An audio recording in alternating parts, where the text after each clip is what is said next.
Hello, hello, hello, and good morning, or whatever time it is in your part of the world.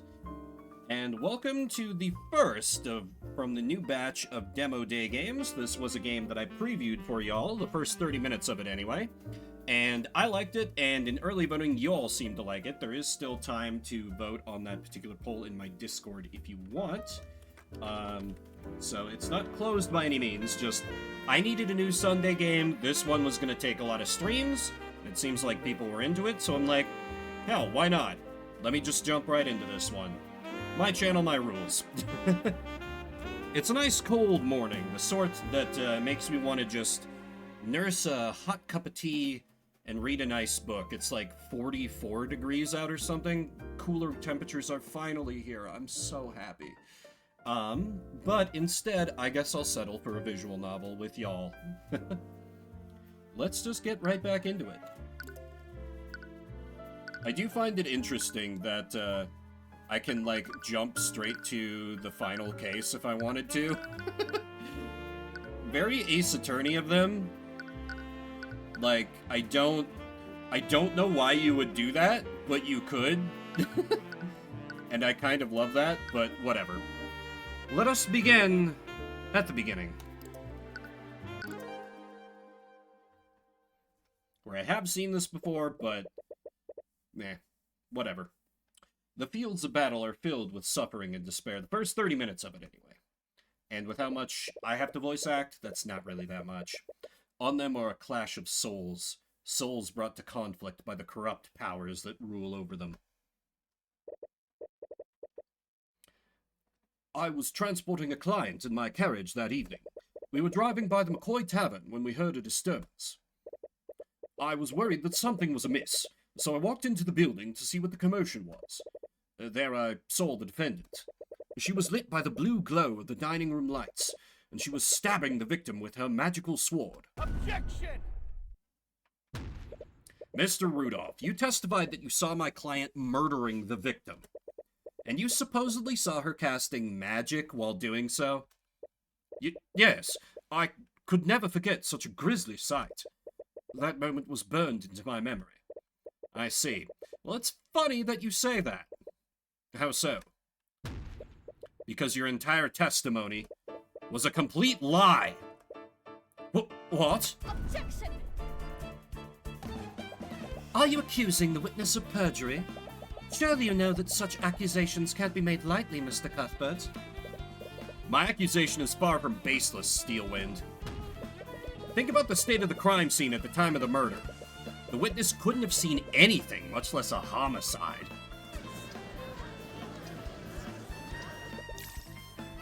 He knows something. But on this battlefield, there is still a few people who carry the ideals of justice within their hearts. But you have to wonder sometimes, are these ideals truly just? Or are they simply lies fed to us by our elders? Damn it. Oh, we don't know who this is, so... Natural voice, obviously it's not the protagonist doing a murder. Probably. We could get Danganronpa V3. Damn it. Linhart, you fool. Why couldn't you have just listened to me? Oh, right, it's this guy. Rudolph, I require your assistance. Yes, sir? By the scale, Lord, what did you... You killed him? Alert the town guard. Tell them that you saw his daughter fleeing the scene. I'm sure their neighbors heard them arguing with each other. They'll immediately suspect her. At once, sir. Episode 1, The Cold-Hearted Aristocrat. Earlier that day, you feel yourself slowly succumbing to unbearable pain. You don't think you'll be able to survive this much longer. Are you sure you're okay, Cuthbert? It is a bold choice making me strong bad warrior immediately, so people just coming in think that this could be the real voice I'm doing for the characters. A bold choice. You look like you're about to pass out. Name, Ruby Timora, occupation, attorney. Status, hot. Don't worry about me, Miss Timora. I'm fine. You've been riding in this carriage for days. You are definitely not fine. With each bump in the road, you feel yourself becoming more and more nauseous. It's taking every ounce of willpower just to hold down your lunch. I'm perfectly fine. If you say so. You feel the carriage drive over a large bump in the road. You can feel and hear your stomach retching in protest. That stew you ate for lunch doesn't taste nearly as good the second time. On second thought. Oh, that's better. You take a deep breath of fresh air. It's the first breath you've taken today that hasn't threatened to come back out. Sorry about this. I didn't expect the roads in this town to be this uneven. I suppose they don't get a lot of traffic here. You've been on the road with your mentor for days. Thank you, HD, for that voice redeem. Together, you've been searching for a man named Flintheart McCoy. Supposedly, he's been a voice of dissidence against King Oliver. King Olivier? I definitely read that as I guess King Olivier, but that sounds like a woman's name? I mean, they could have a female king. I don't know the rules of this world. King Olivier for the last few decades. You have no idea what kind of business Miss Timora would have with him, but you know better than to ask questions about her affairs. It's me. I'm her affairs. Or so I want. Hello, travelers! Welcome to Cornhaven! A local merchant steps out from one of the nearby shops. He has a wide smile on his face that's not shown in his sprite, and he approaches your carriage with the enthusiasm of a starving vulture. I think I made that same joke in Demo Day. Oh, God. Would a pair of dignified individuals such as yourselves care for a refreshing drink? Those clothes, they must be from the city. He certainly has a friendly expression, but his thoughts seem very analytical. Well, I don't need a drink, but... Miss Timora glances at you and your stomach rumbles in agreement. Ah, of course, I have just the thing for an upset stomach. With a carriage like that, I bet I could fleece them for a lot. See, where's the game where I play as this guy? Oh wait, it's called Reciteer. His thoughts and emotions are laid bare through your Eye of Horus. But the merchant's expression doesn't betray a hint of what he's truly thinking. You wonder if his false smile could get any bigger. At this rate, he might dislocate his jaw. How about 2 flasks of apple juice for 50 silver pieces? 50 SP? You may find the price daunting, but this is organic and fresh-made apple juice. It's just store-bought juice, but I bet they can't even tell the difference. Out of the corner of your eye, you spot an empty bottle of store-bought apple juice. It's resting on a table inside the merchant's shop. Store-bought apple juice has been added to your notes. Notes. Tyrion will make mental notes of solvable clues he sees in the world. These notes are instrumental to solving mysteries and progressing through the game. You can check these notes at any time by opening the toolbar on the top left of the screen. Trust me, it's worth the extra gold. Normally the price wouldn't matter that much to you. But you don't appreciate being treated like an easy mark. Argument. You've started an argument with another character. During an argument, your opponent will make claims that you need to respond to. Responding correctly will lower your opponent's confidence. Responding incorrectly will lower your confidence. And once you run out of confidence, you will lose the argument. And I'm sorry, I just need to groove to this track for a second. I love how fucking jazzy the music in this game is. I really hope this keeps up. So good. I think you need to elaborate. You said that this apple juice is organic, but where is it made? It's produced by the hardworking people of this town, of course. I only trade organic products. In a small town like ours, we only deal with locally sourced products. Presenting during arguments. For certain claims, you will need to present a piece of evidence to refute that claim. To proceed, present the piece of evidence that contradicts your opponent's claim. Objection. I hate you. You say that, but I can see an empty bottle of store-bought juice inside your shop. Why would you have something like that if you only deal with organic products? How did that get there? Make no mistake, I only have that because I wanted to see how my products compare to that of the city. Let me tell you, that mass-produced slop doesn't even compare to my product. What an obvious lie. This juice is worth far more than what I'm offering. Honestly, I'm offering you a very good deal. Interpreting during arguments. For certain claims, you will need to look at your opponent's thoughts and emotions. Choose the correct response depending on the information seen. So, logic contradicts notes, intuition contradicts if thought contradicts claim, empathy if opponent's emotions contradict their claim. Which they do label. I usually only sell this stuff for 5 SP a flask. Intuition. Sir, it's obvious those flasks are only worth 5 silver pieces. What? How did you... Well, it's clear you're a very shrewd man. Right. Argument 1. Also, I gotta say, like, the main weakness in the Ace Attorney games is how dull investigations tend to be. So I love that this game just, like, comes out swinging. Like, first they do a flash forward to, like, the courtroom scene, be like, hey, we'll get there, everybody. And then they, like, start you into, like, the lead-up, and then they follow up with, like, the second punch of, like, hey, here's this cool, jazzy argument system. It's not just gonna be, you know, pixel hunting. God, I hope there's no pixel hunting.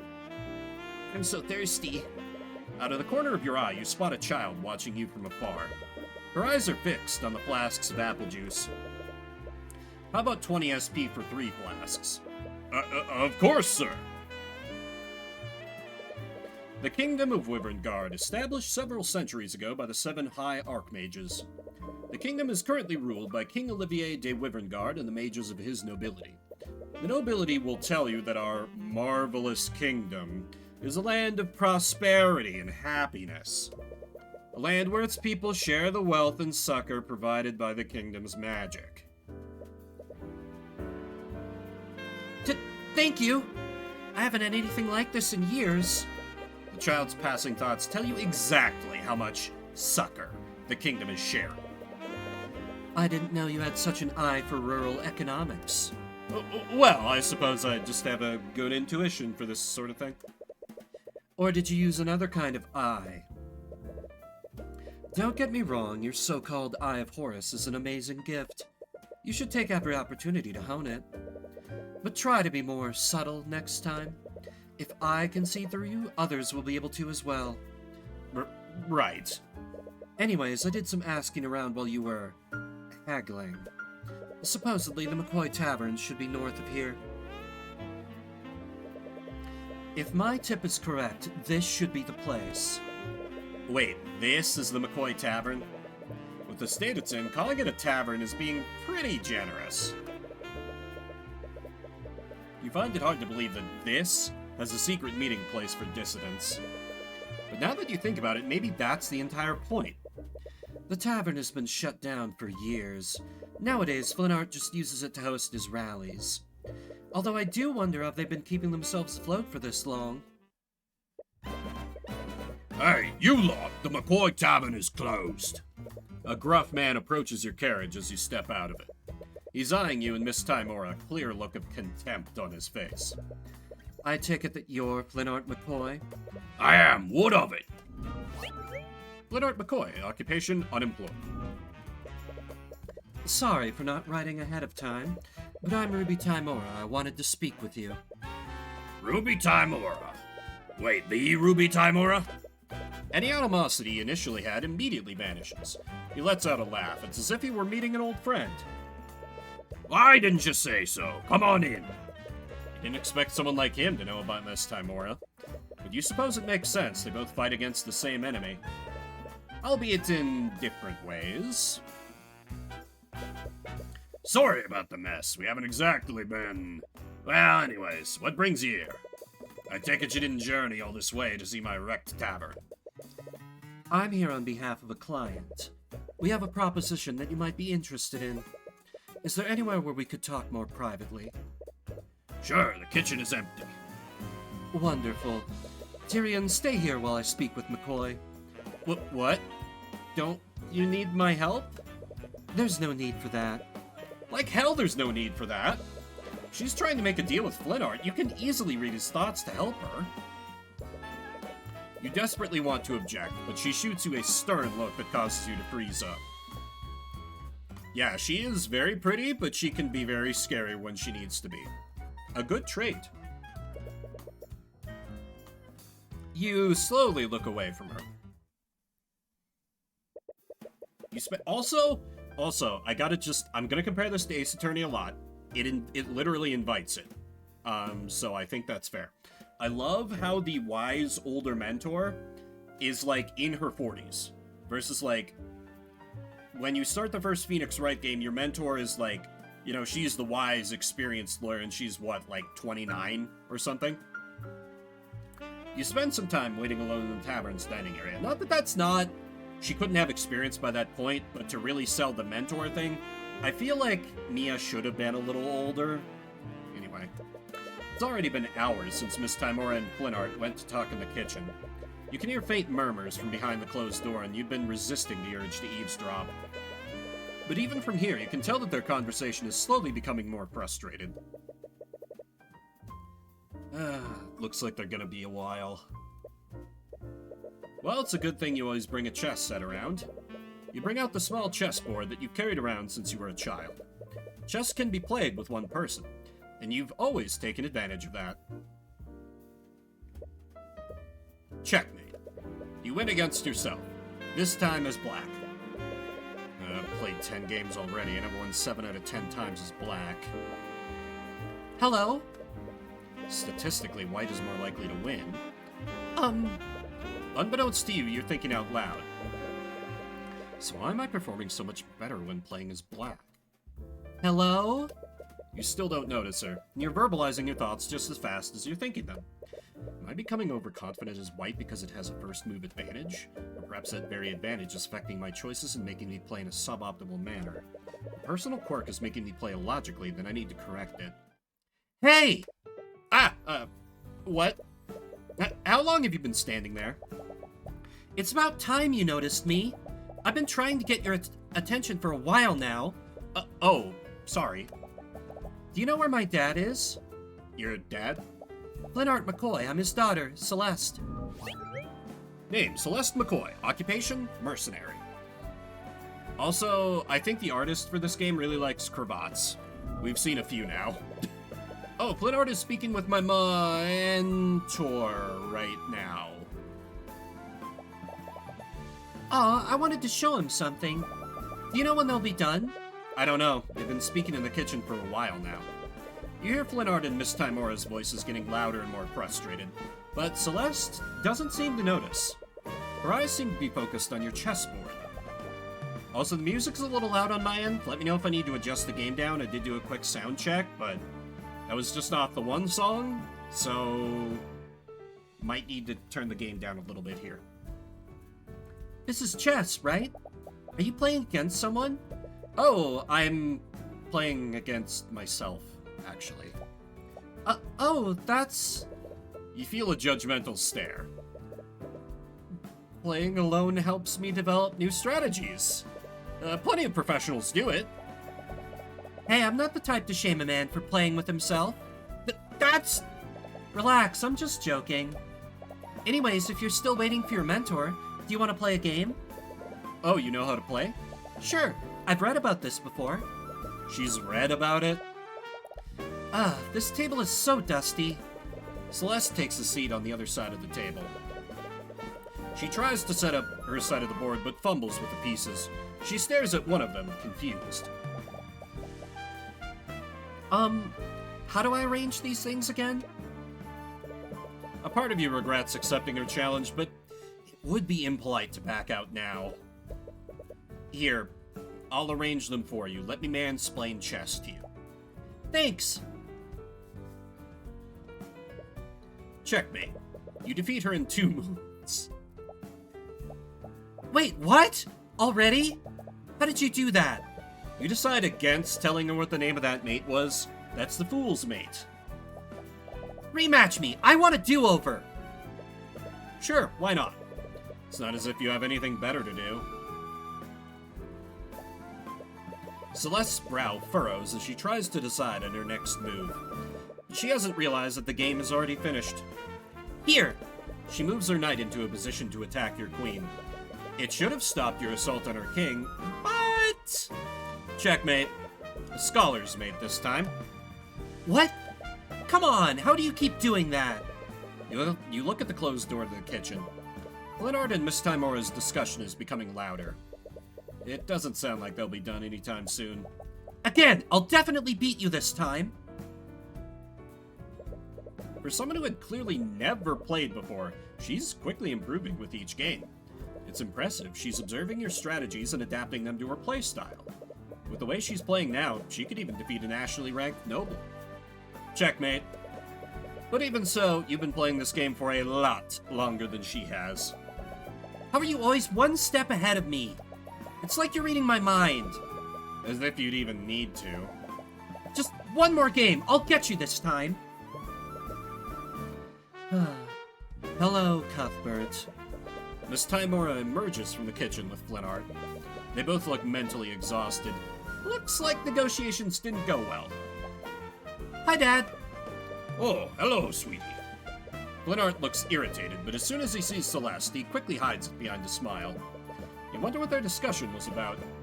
What's this? Some kind of game? Miss Timora glances at pieces on the board. Don't feel too bad about losing to him. He's nationally ranked. Oh, you're a professional. Is that why you're wearing a suit? No, chess is just a hobby. I'm actually a defense attorney. An attorney? Speaking of which, we should probably be on our way. Aye, sorry for refusing you after you came all this way. I really respect what you're doing, but I don't want anything to do with your mage friends. Celeste is sad. We needed mind reading to tell us this. What did he mean by this? Was Miss Timora trying to introduce him to one of our clients? Anyways, it is getting late. If you leave now, you won't get back to the city until morning. She's right. This region is littered with bandits and brigands. You wouldn't want to run into them this late. I guess you have a point. We have plenty of empty rooms that you can stay in until morning. The least I can do after you came all this way. Well, if it's not too much trouble, we might as well stay here until tomorrow. The tavern is shut down, but we still have some sheets and blankets. I'll go get the rooms ready. Celeste and Flinart leave the dining area to get your rooms ready. You're left in the dining room with Miss Timora. So, I take it that negotiations didn't go well. No, I didn't expect him to be so stubborn. Honestly, I have no idea what that man has against mages. Well, there is one way to find out. Why are you being so secretive? If your business with Flinart is related to our clients, I can help. It wasn't important, and your presence was not necessary. That's such an obvious lie, but you can't read a single thought from her mind. She's had years of practice hiding her thoughts from the Eye of Horus. Celeste enthusiastically came back downstairs, but she seems to have noticed the tension between you and Miss Timora. Sorry to interrupt, but your rooms are ready now. Right. Thank you. An awkward silence hangs in the air as you and Miss Timora head upstairs. You reach the upper hallway and see the two rooms that Celeste prepared for you. Miss Timora stops before entering her room. You were playing chess with Flinart's daughter earlier. Was she any good? Not at first, but she got a lot better as we kept playing. I'm sorry for leaving you there for so long. I didn't expect our discussion to last that long. No, it's fine. Despite everything, I enjoyed playing against her. I see. Well, I suppose you are at that age. No, it's not like that. It's just that outside of tournaments, I never really get to play against another player. And you only ever want to play shogi against me. Because shogi is clearly superior. It's complete anarchy is what it is. You just bring fallen pieces back to life like some kind of necromancer. It adds depth. Dropping adds a dimension of play that isn't present in chess. You sternly look at each other, your positions already made. After a few moments of silence, you both burst out laughing. I'm sorry if it looks like I don't trust you. I know you're just trying to help. But there are some things about my work that I just can't tell you about yet. But one day, I'll tell you everything. She definitely won't get murdered before that day comes. Right. I'm sorry for prying. I want to show you I'm ready to be an attorney. You are. I know you are. The rare praise from your mentor catches you off guard. Anyways, get some rest. You should mentally prepare yourself for the journey tomorrow. Right. You completely forgot about the carriage ride back. You can already feel your stomach churning in protest.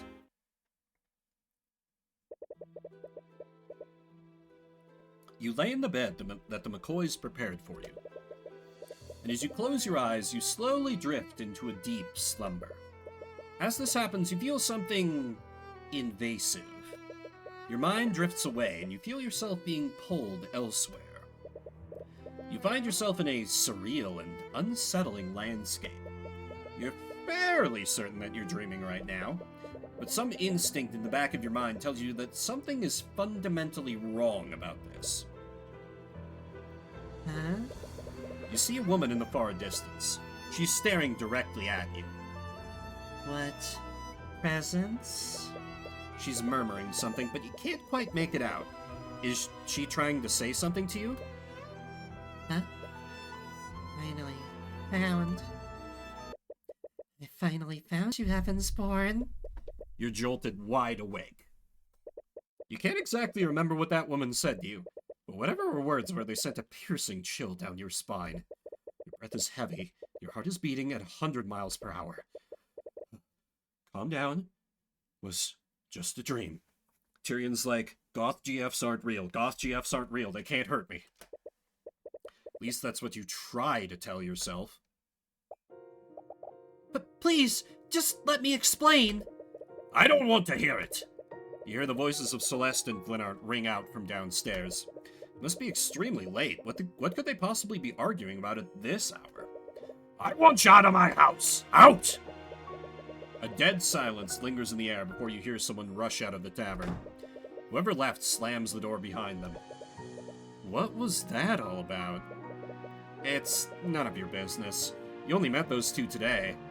It would probably be best not to get involved in their affairs. And as you tell yourself that, a brief image of Celeste's smile appears in your mind. Damn it. I know, Tyrion. It's very hard to be gay when there are so many cute girls around. Please tell me you have an Edgeworth. Well, a cute girl would be fine too, but I want you to have an Edgeworth. You slowly make your way out of your room, but the hallway is nearly pitch black. You can barely see a few inches ahead of you. You have to watch your step to avoid tripping. You run into Flinart, who is slowly walking up the stairs. Even this close, it's hard to see his expression in the darkness. Sorry, I just heard...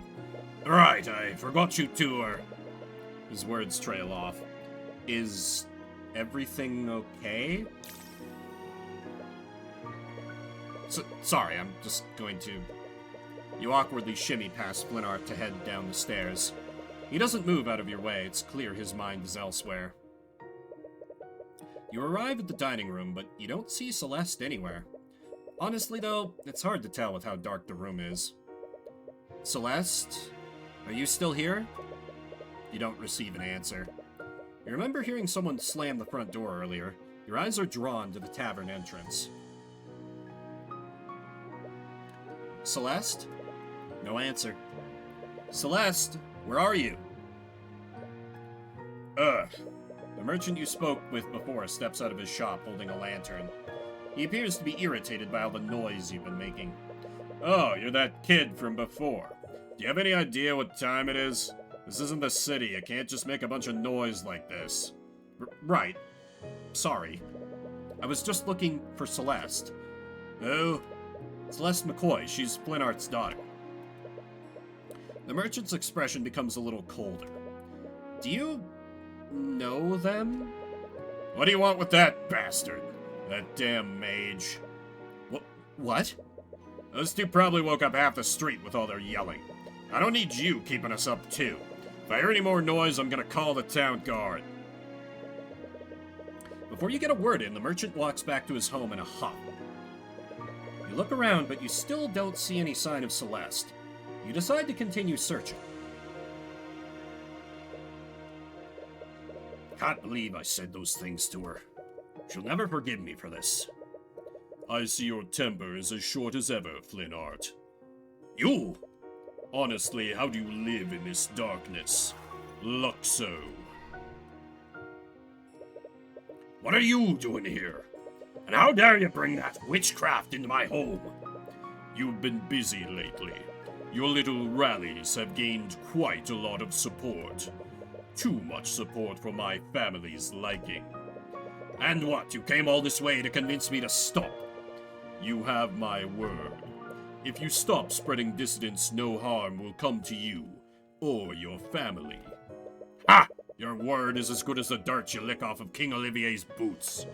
As if I'd ever trust the words of a murderer like you. Flintheart, please. As someone you once called a friend, I'm only going to ask you one time. Friend! Friend! I'll be dead in the ground before I ever call the likes of you a friend. Get out of my house. I don't have time for your nonsense. Unfortunately, I don't think you'll have much time for anything. Ah! Damn it. Damn it! Flintheart, you fool. Why couldn't you have just listened to me? Rudolph, I require your assistance. Yes, sir. By the Scaled Lord, what did you... You killed him. Alert the town guard. Tell them that you saw his daughter fleeing the scene. I'm sure their neighbors heard them arguing with each other. They'll immediately suspect her. At once, sir. You've been searching for Celeste for a while. How long have you been outside? 2 hours? 3? I think from this point on, I'm blind. I think we're past where I got to during demo day. So now this is all new to me. However long it's been, it's clearly taking a toll on you. Where is she? What am I gonna do now? You hear a faint voice. Could it be? Oh!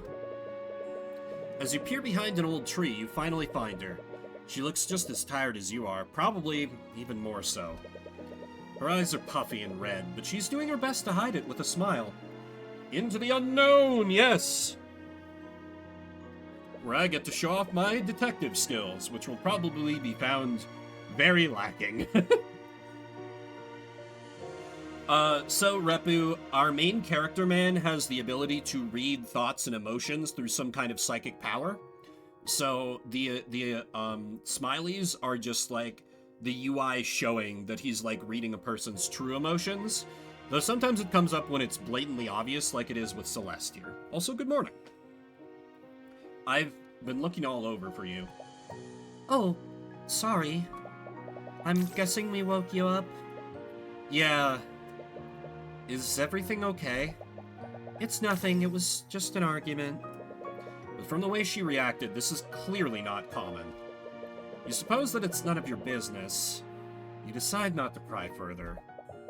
Have you been looking for me all this time? I have. Thank you. But I'm okay now. You should head back. What about you? I think I'm gonna stay out a little longer. You know that you should mind your own business, but... yeah, the mood matrix, 100%. 100% it is. I'm sure whatever happened between you two, it's nothing you can't talk out. It doesn't happen a lot, but sometimes Miss Timora and I get into fights too. But no matter what happens, we were always able to talk through it. Sorry, I know it's none of my business, but I just... No, I really appreciate it. Thank you. You're right. Let's go back. What? You arrive back at the McCoy Tavern, but it's now surrounded by several carriages and knights clad in plate armor. Is that the Inquisition? What? The Arcane Inquisition. They're an order of knights that investigate crimes committed using magic. As you say the word crimes, you and Celeste share a glance and come to the same realization. Both of you rush towards the tavern, but Celeste outpaces you by a large margin. Yeah, she's a mercenary after all. She's gonna be in better shape than you, lawyer boy. What? No. No! She reaches the tavern before you, and before anyone can stop her, she takes a look inside the inn. Whatever she saw makes her cry out in anguish. She drops to the ground in tears. So this is probably our gumshoe. I'm guessing you're gonna be a returning character, so I need a good voice for you. I could just, like... There she is! Celeste McCoy, by the authority of the Wyvern Crown, I'm placing you under arrest. Upon seeing Celeste, one of the knights steps forward and grabs her. Surprisingly, she's able to break free from his grip and tries to push further into the tavern. Noticing the commotion, 3 other knights rush to grab her and begin dragging her away. She kicks and screams against them, desperately trying to break free. Even between the 3 knights, it's taking all of their strength to subdue her. What are you doing to her? What is going on here? Tyrion. Miss Timora approaches you. You breathe a small sigh of relief when you see that she's okay. Why was she not a suspect? Could they, like, scan her and, like, be like, oh yeah, she can't use magic? Miss Timora! Ah! I should have known that he was one of yours. Oh god, this voice is all over the place. I need to lock this in. I should have... No, it's drifting into fucking Isabeau voice. He's a little more older and like, maybe I make him a little more growly, like, I should have known that he was one of yours. Yeah, that's not bad. I should have known that he was one of yours. I should have known that he was one of yours. That makes him sound a little more sly, but it does fit the gruffness. I'll go with that for now. Just stay out of our way. Miss Timora, what's going on? Why is the Inquisition here? I'm surprised myself, but from what I understand, Lennart McCoy's been murdered. Murdered? Yes, that's why the murder police are here, Tyrion. I would love to save my progress, video game. Thank you. No one ever suspects the Inquisition. Yeah, an inside job, but can't trust the magic cops. You follow the Inquisition back to the city where Celeste is being detained. According to Miss Timora, Celeste was the prime suspect in Flinart's murder, and due to the supposed nature of the crime, her case would be pushed to trial immediately. But many elements of the situation still don't make sense. The Inquisition only investigates crimes committed using magic. So why is Celeste their prime suspect?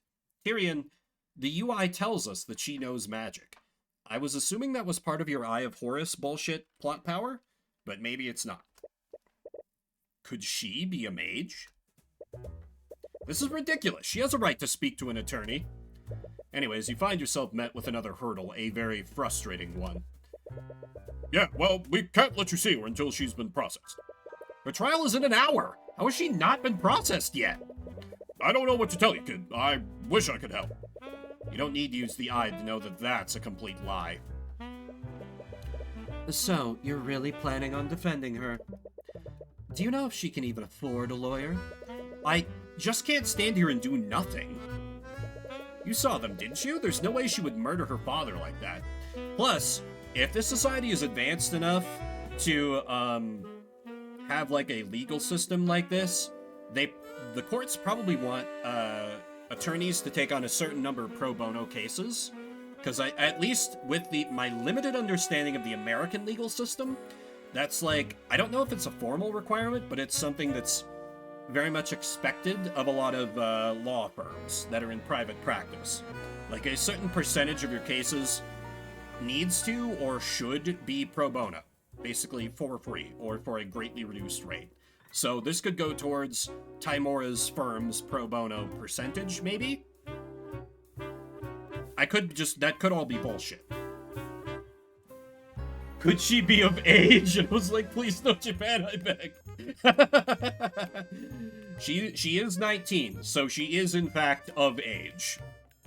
We are not defending a sexualized child here. She is young, but she is not a child. You saw them, didn't you? There's no way she would murder her father like that. I know that look. I was saving this for a special occasion, but... Attorney's Runestone, a magical runestone that allows you to take pictures of crime scenes and write notes telepathically. Every attorney has one. It's almost like a badge for them. Attorney's Rune... Oh boy, I can present my badge to people. We are in full Ace Attorney mode. Hell yeah.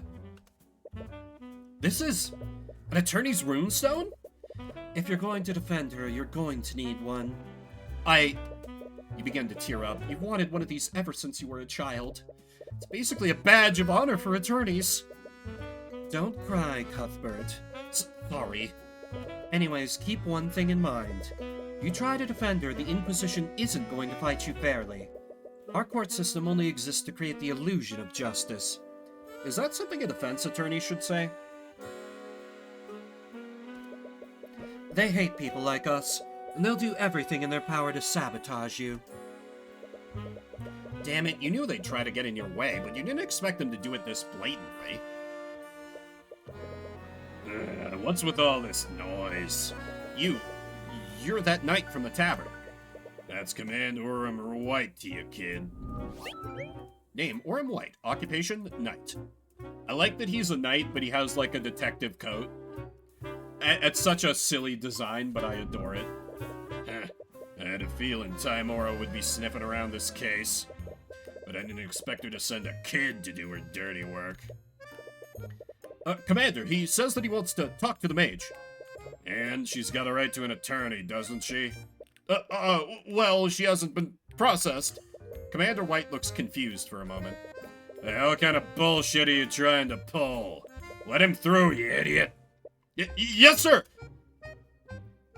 Okay, so he's still a cop, but maybe he's one of the good ones, kind of. Oh, also, I need to check, very important, what kind of save system are we running off here? If I save now, does it, like... Okay, I can... The important thing is to know, what is saving like during trials? How bad can I cheat, basically? Because I will be trying to play this blind, but if I know me, I will need to look up details of solutions if this works like Ace Attorney. Because it'll be like, oh, Mr. Attorney, you presented the picture of the rose instead of the rose. Penalty. It's not always that unfair, but sometimes. The knight leads you through the halls of the dungeon. For something built in the capital, it looks extremely old and decrepit. Did you really need to read the emotions of the prisoners? You pick up the negative emotions of the prisoners nearby. It's a heavy and almost crushing feeling. You've always had to avoid crowded places because of how sensitive you are to people's thoughts. You've never felt this much concentrated despair before. Celeste McCoy. Oh, it's you! Celeste is lying down on the cold floor of one of the dungeon cells. But she immediately gets up as soon as she sees you. What are you doing here? Miss Timora told me about what happened to your father. I'm so sorry. I just don't understand. I don't understand any of this. Why would someone do this? Why are they blaming me for it? I'm not sure about the details, but it's clear that there were elements of magic involved in what happened. Since they arrested you based on that evidence, I can only conclude one thing. Celeste, you're a mage, aren't you? There's no sense in hiding it anymore. Yes, I am. Do you have noble blood? Of course not. Why would you say that? Sorry, but the ability to use magic is hereditary. Most mages tend to have some kind of noble blood. I honestly don't like thinking about that. I'm the daughter of Jolene and Flinart McCoy. That's all I need to know about myself. It would probably be best not to push the matter further. Yeah, she came delivered by a magical stork. It's fine. She is not the product of somebody sleeping around. Anyways, you were probably arrested because you're a mage. What? A crime was committed using magic, and you were the only mage around at the time. Is that seriously the only reason? I only know how to cast one spell! The Arcane Inquisition doesn't care about the truth. They only care about closing their cases. Celeste, your case is being pushed to trial. You're going to be brought before a judge within the hour. What? No one told me anything! Damn it, they weren't even planning on telling her? If you'll have me, I'd like to be your defense counsel for the trial. Right, I forgot that you were an attorney. Would you really do that for me?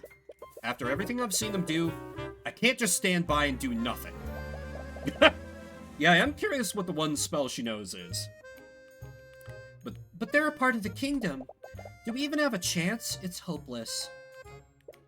Celeste, man, king, or god, I won't let them do anything to you. That line kind of goes hard. Also, man, my man really out here tier 3 subscribing for a girl he met less than 24 hours ago. What? Sorry, it's just something I have a habit of saying. That is a complete lie. No, don't apologize. I really appreciate you doing this. It's clear this entire situation is bittersweet for her. Bittersweet? That's not the word I'd use. Her father's dead, dude. And because of the Inquisition's delays, you haven't had any time to investigate the crime scene. You were confident before, but you begin to doubt whether or not you can really do this. Everything is happening so fast, it feels unreal. No, you have to do this. This is the exact reason why you became a lawyer. No matter what happens, you'll acquit Celeste. Thank you for not saying you'll get Celeste off. You could have gone for that. The courtroom. I'm in a real courtroom. Actually entering the courtroom has taken a lot of wind out of your sails. You've never been here as an attorney before. You've only ever acted as Miss Timora's assistant. The woman at the prosecutor's bench is staring at you. Miss Timora mentioned her before you went to see Celeste. What was her name again? You think it was Arya Steelwind? Occupation, prosecutor. Status, cute. You can feel the coldness of her glare burrowing into you. Why is she staring you down? Is she trying to intimidate you? Because it's working! Court is now in session for the trial of Celeste McCoy. The prosecution is ready, Your Honor. Oh, the defense is also ready, Your Honor. He doesn't necessarily sound very ready. Regardless, let's begin the proceedings. Prosecutor Steelman, please list the charges. She like invokes like an illusion of paperwork at her. That's so cool. That's such a fucking power move. Oh my god, I love her already. The defendant is Celeste McCoy, a mercenary for hire and a registered mage. Wait, did she just say mercenary? Yeah, I had to take up a job after my family's tavern was shut down. Oh, right. It's not exactly the first occupation you'd choose. She's charged with second-degree murder and negligent misuse of the arcane arts. I see. So there was magic involved. Yes, the crime occurred within the McCoy Tavern, a local inn that shut down years ago. The locals reported hearing a loud commotion coming from within the building. Hours later, a carriage driver that was nearby checked the disturbance. It was then that he found the victim, the defendant's sword still impaling his dead body. The Inquisition has provided an autopsy report and a record of the sword. Autopsy report. Flynn McCoy. Died after being stabbed from behind with a magical blade. Fatal wound shows heavy traces of transmutation magic. That is the school of magic that Celeste is skilled in due to the UI, so we won't be able to poke a hole there. Celeste's sword. The alleged murder weapon. It's an ornately designed sword, but it has no magical properties. Okay. Okay. So, wait. I need to know more about how transmutation works in this world, but I'm already seeing a problem there. What was the defendant's relationship with the victim? Oh, the judge is 80, man. I see that they share the last name. The defendant is the victim's daughter, but not by blood. She was adopted into the family when she was an infant. Her birth parents are currently unknown. I see. What an unfortunate turn of events. To begin, the prosecution would like to call Commander Orem White to the stand. Witness, please state your name and occupation for the court. Name's Orem White. I'm commander of the Arcane Inquisition. Orem, could you please testify about the details of the Inquisition's investigation? Yeah. Witness testimony. We got a call late at night. Someone discovered a dead body inside the McCoy Tavern. When we arrived on the scene, we found Flinart McCoy dead on the floor. The defendant's sword was still inside of him. We have several witnesses who heard the victim and defendant in a loud argument before the body was discovered. Their argument must have turned ugly, because the defendant killed the victim using her magic sword. Magic sword. I object to that. The sword has no arcane properties. Got you in one. Isn't that really incriminating? One of her possessions is the murder weapon. Mr. Cuthbert, you may begin your cross-examination. You open your mouth to respond, but nothing comes out. You can't think of anything to say. Everything is blank. Mr. Cuthbert? Hey, what are you doing? This is the part where you say something, right? I'm sorry. I don't... Your anxiety's just getting worse and your breaths are becoming more and more desperate. Are you hyperventilating? What a disappointment. I was hoping to fight against the infamous Ruby Timora today, but it's clear you can't even hold a candle to her. Your Honor, it's clear that the defense has nothing to say against the prosecution's overwhelming evidence. Yeah, this case is pretty open and shut. No, wait! This isn't what's supposed to happen. I'm sorry, Tyrion. I couldn't acquit Frey. She was found guilty. What? But that means... Are they going to execute her? No, not again. Are you seriously going to let that happen again? Tyrion! Celeste grabs your shoulders and shakes you out of your panic. You need to calm down. Also, I like how our client is just able to sit right next to us and not like... Well, I guess there's probably like a bailiff or something, but it's not... Well, just it's not how it works in Ace Attorney. I mean, it's how it works in, like, real court. Anyway. Her gaze is calm and focused despite the gravity of the situation. But she also looks stern, not angry. I'm sorry. I didn't mean for this to... Stop. Just listen to me. You know what to do, right? Just do it the same way you play chess. What? I don't know. You were just so calm and focused when we were playing before. No matter how close I got to beating you, you always knew how to stay calm and win. So just channel that feeling and look at the pieces. That doesn't make any sense, and yet, it's magic.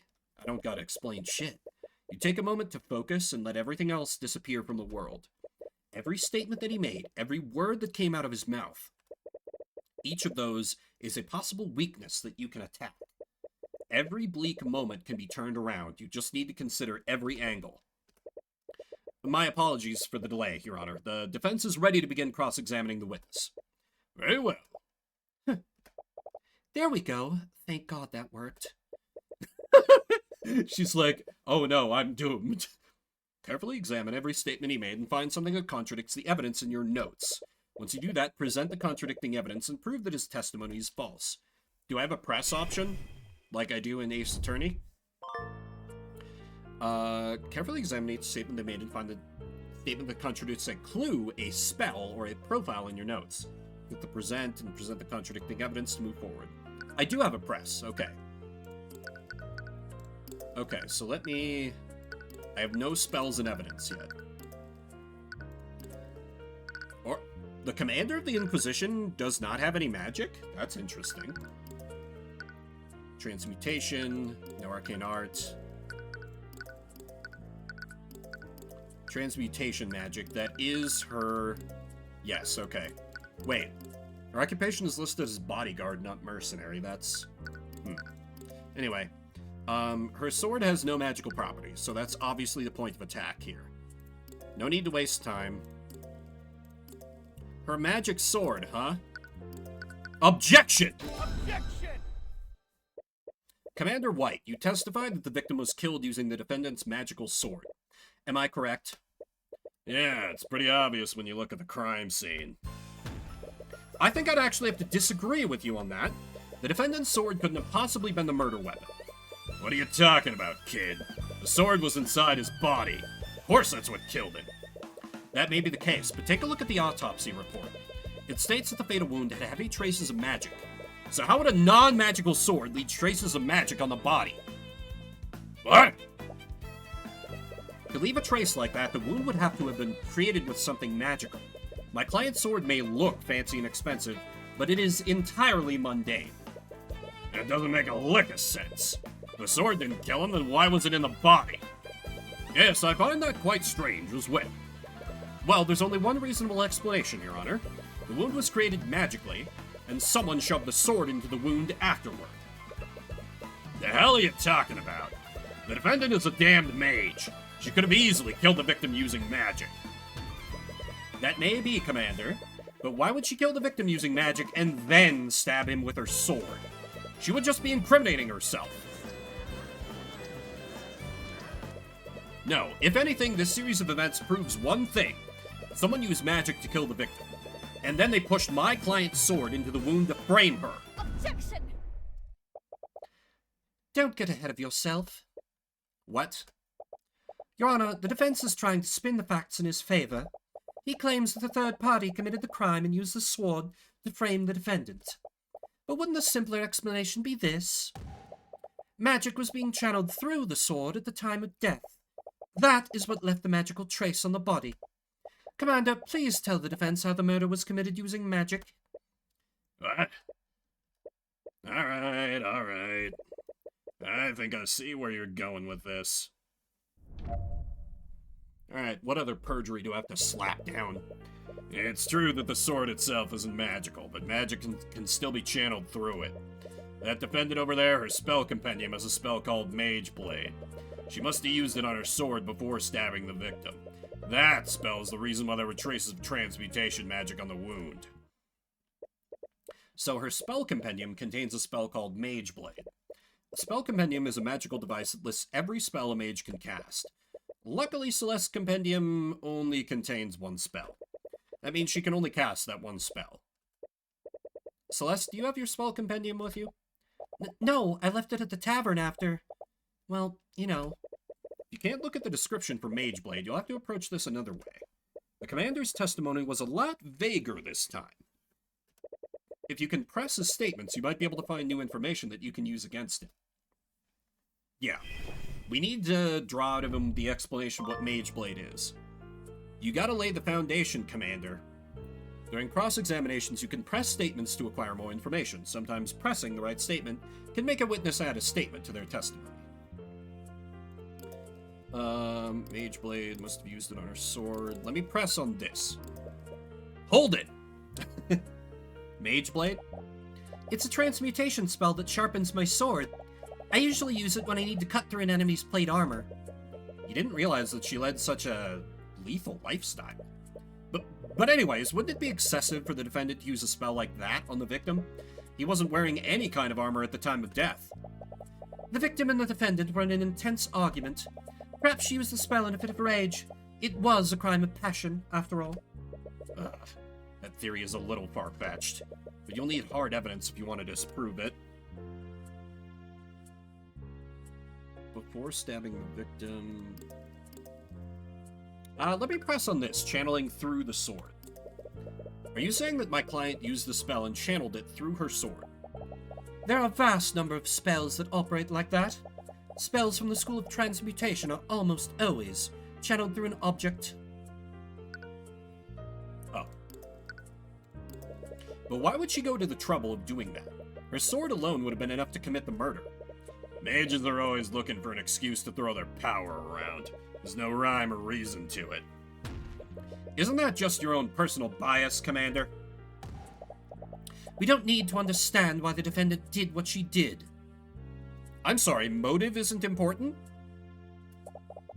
Well, I guess the prosecution is presenting this as a crime of passion. So, like, that... little flimsy there. The fact of the matter is that magic was present at the crime. Do you have any evidence of the contrary? You don't. Yet. If she used a spell like that, wouldn't that have created traces of magic on the ground? How so? Well, let's say we follow the prosecution's theory. That would mean that the victim fell to the ground with the sword still inside him. At this point, Mage Blade would still be active, right? It would definitely leave a magical trace on the ground after making physical contact with it. We're already way ahead of you. We had our people scan the crime scene. We found traces of transmutation magic right under the body, just like you said. Oh! If you still don't believe me, I have a picture of the crime scene right here. Oh? Why was this picture not brought to my attention? There is no need. This entire case is open and shut. Okay, so the prosecution doesn't know about this. That means they haven't had time to spin it.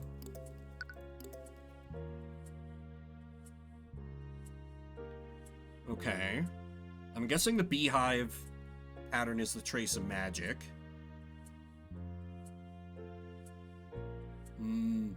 There's a broken bottle. I could maybe argue that that was used to kill him.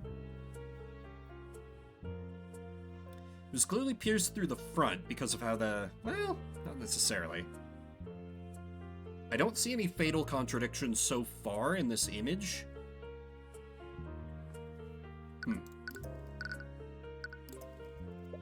You've seen pictures of the dead before, but it feels different now that the body is of someone you knew. Looks like there are traces of magic on the ground. But this shape is a little weird, isn't it? Is it? Well, I guess it does expand beyond where the sword is. Is that what Tyrion's hinting at? Yeah. What was that just now? Read her thoughts. You can see it right in this photo. She killed him with a stab from the front.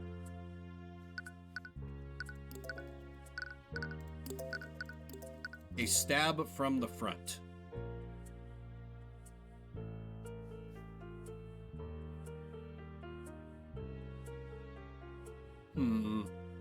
Well, I know from, like, the narration, like how the game was presented, that it was actually killed from behind, but I don't know what I have in this picture to disprove that.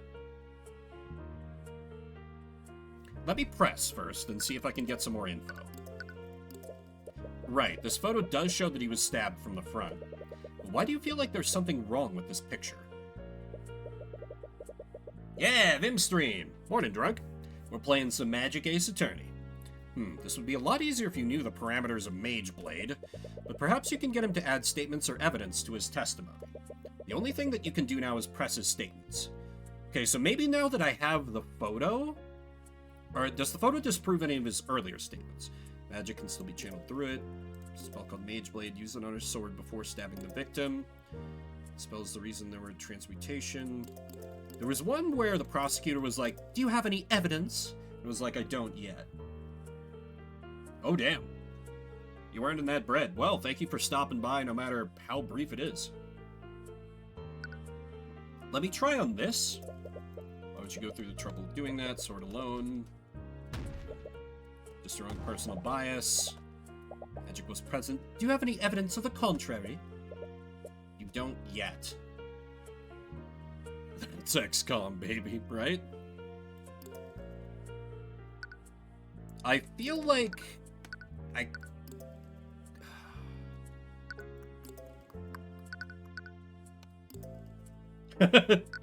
Forever. Objection. I am an attorney. What is the game trying to tell me here?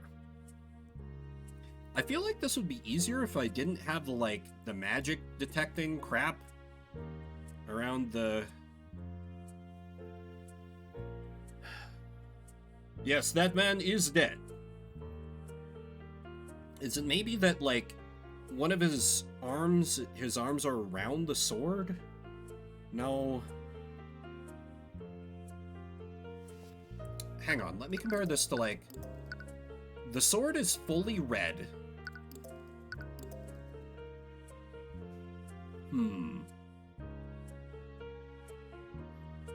Is it the broken bottle? Is that what's sus here? I feel like the...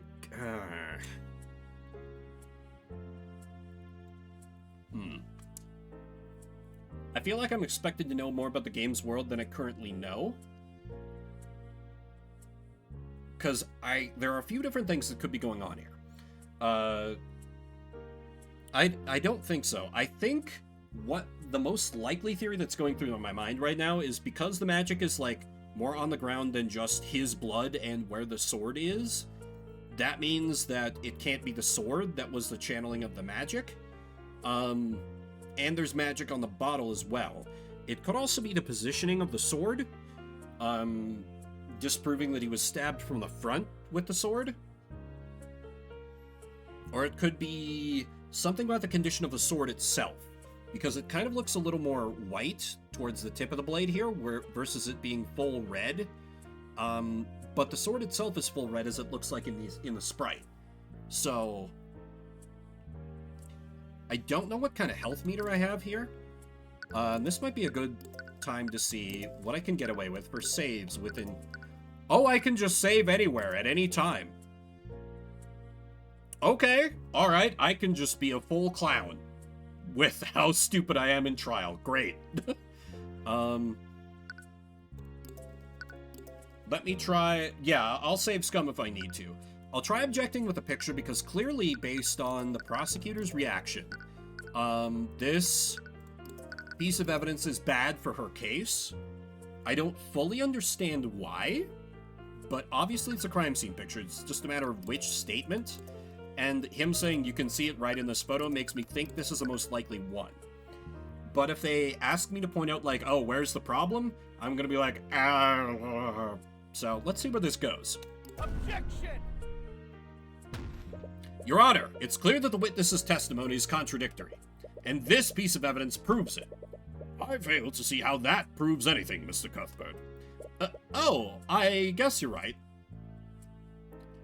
Oh, do I not? Do I not have health in a trial? It just... Oh, okay. Alright. Yeah, it's very Ace Attorney. But apparently I can just fuck up as much as I want. Okay, then. Used it on sword before stabbing the victim. Objecto. Objection! Vim Esquire, exactly. Okay. Nope, we're still being dumb.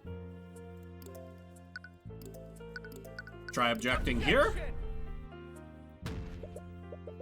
God damn it.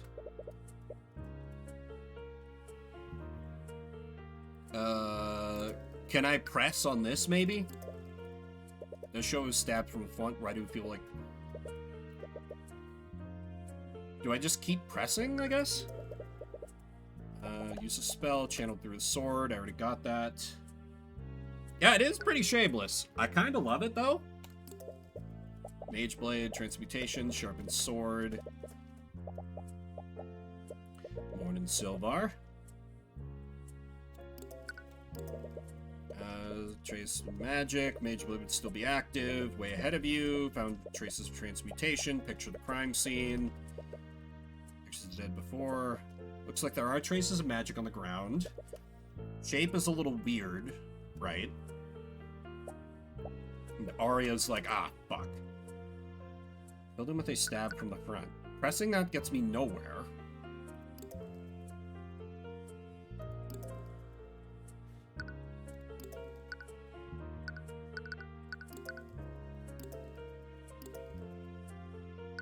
Object with the sword? Objection! Because apparently I have infinite health. I guess we just have the most patient judge in the world for my fucking shenanigans. Objection! Because I am not following the game's logic here. I get that the shape is weird, but I don't understand how to point that out. Oh my god, died after being stabbed from behind. I'm a fucking moron. Objection! I was so focused on the picture. I'm sorry, Commander White, but it seems that you presented another glaring contradiction. Oh yeah? What's that? You said that my client stabbed the victim from the front. Am I correct? Yeah, you can see it plain in that picture. So where's your contradiction? That's the thing, Commander. Your picture clearly shows that the victim was stabbed from the front, but the autopsy report says that he died from a stab from behind. What? Objection! Orem, you were supposed to release everything that you had. Why wasn't this photo given to me? She's like, objection, I'm surrounded by fucking idiots. There was no need. There's no way it could have been anyone other than that damn mage. Murmurs ring out across the gallery. It didn't matter how corrupt the justice system was. They wouldn't be able to cover up such blatant incompetence. You have them right where you want them. Order! Order in the court! Mr. Cuthbert, what is the meaning of this? I'll tell you what the meaning behind this is, Your Honor. As the autopsy report states, the victim died from a stab wound originating from his back. I will be a paladin of the law. But this photo clearly shows that the sword entered from his front. This can only mean one thing. The sword was inserted into the wound after the fatal wound had already been created. That's crazy! Do you honestly expect us to believe that? Then please enlighten me, Commander White. How else would the sword be facing the opposite way? Do you think my client stabbed the victim with the hilt of her sword? I didn't think so.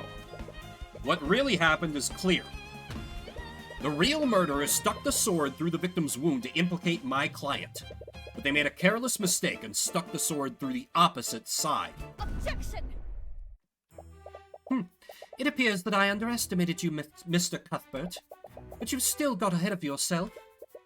Really, Miss Steelwind? I believe that Mr. Cuthbert has adequately cast doubt on your case. Oh, did he now? Then let me ask you one question, Mr. Cuthbert. If your client didn't kill Flynn McCoy, then who did? Doesn't matter, I have proven my client innocent. Suck my balls. Respectfully, my esteemed colleague. How should I know? If I'm not mistaken, it's the commander's job to figure that out. Oh! Get her ass, Cuthbert! Yes! I like that it's not immediately a, oh no, I don't know that, like it always is in Ace Attorney. It's not my goddamn job. I'm the defense. Oh, I'm well aware of the commander's incompetence, but one fact still stands. There was magic detected on the wound and the sword. Would you like for me to tell you how many mages live in that small town? You don't like where she's going with this. Just one. There's only one registered mage in that entire town. And that mage is your client. What? The defendant was also established to have been with the victim hours before his death. She was the last known person with him, and she was the only mage there. In addition to that, I have several witnesses who heard them arguing. How she murdered the victim is simply an unanswered question. I see. That certainly does change matters. I can't say that the prosecution's evidence is irrefutable, but there is still evidence that casts guilt upon the defendant. Reasonable doubt. Reasonable doubt. Cuthbert, just say the words reasonable doubt. Damn it! You almost had them. There are far too many unanswered questions for me to pass a verdict. We will give law enforcement time to clear these unknowns. I suggest that they conduct their investigation more thoroughly this time. We will resume the trial tomorrow morning. Court is adjourned. Oh, just like that? Okay. Short first day of trial. Hello, Cuthbert. As you walk out of the courtroom with Celeste, you are greeted by Miss Timora. Miss Timora, you're here? This is the first case, yeah. You recall how you froze up during the first cross-examination. You feel a little ashamed that your mentor saw all of that. Well, at the end of the day, you were able to pull it together. And once you did that, you performed adequately. Yeah, for sure, Repu. On that note, I wanted to give you this. Ah, Celeste Spell Compendium. Excellent. Contains the formula for the following spell, Mageblade. Mageblade. School Transmutation Incantation Arcane. Gesture none. No somatic components. Duration 1 minute. Concentration yes. Oh, this is so D&D. For the duration of this spell, the edges of this object, usually a blade, usually a blade, that's going to be important, become unnaturally sharp, making it more effective at slashing through tough material. Under the effects of this spell, the object emits a yellow radiant glow. The target object must be no larger than a 5-foot cube.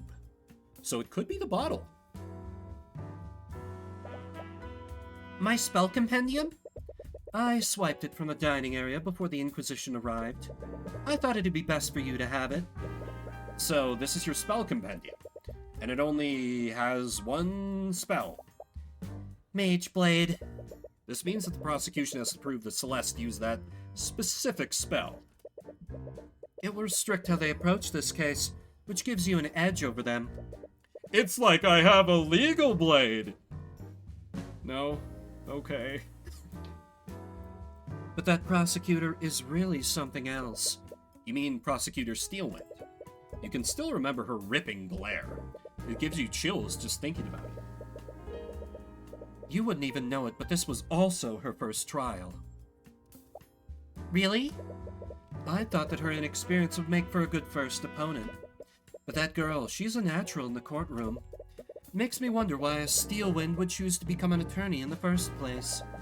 What do you mean? The Steelwinds are a powerful noble house. Of the noble families, they are one of the few who answer directly to the king. Most members of their house take high-ranking positions in the kingdom's military.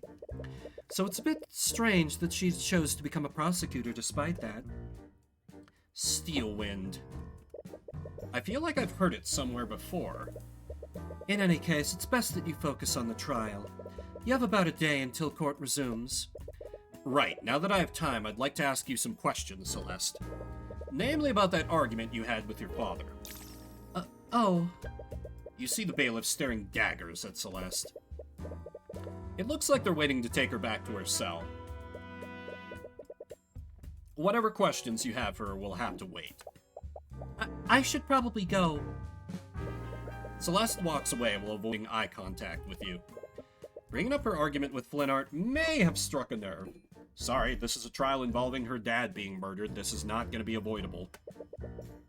I'll also use this opportunity to investigate the crime scene. I wouldn't be surprised if the Inquisition missed something. You utterly embarrassed them today. Don't expect them to make the same mistake twice. Right, there's still a lot of things we don't know about. As much as I hate to admit it, your skills of deduction far surpass mine. If anyone can figure out what really happened that night, it's you. I like the frequent saves. It's good. I like it. We got a chalk outline, we got a broken bottle, not seeing anything else immediately suspicious. You arrive back at the McCoy Tavern. Luckily for you, the Inquisition set up a teleportation circle for you to use. How thoughtful of them. With that circle, you can magically teleport between the capital and the crime scene instantaneously. It's definitely miles better than having to travel by carriage. Oh, it's you. What are you doing here? Commander White takes notice of you as you enter the tavern. Looks like he's working with a team of knights to investigate the crime scene. I'm the defense attorney in this case. I have just as much right to investigate this crime scene as you do. Yeah, whatever. Just remember, I got my eye on you, kid. Let's have a word with, maybe he'll leak some information. I was wondering if I could ask you some questions about the case. It's about to help the likes of you. I saw who your boss is, and I know what you're up to. That witch probably sent you to con me. What? I'm just looking for some information. A likely story. He was cooperative before when he let you see Celeste. Why is he being so stubborn now?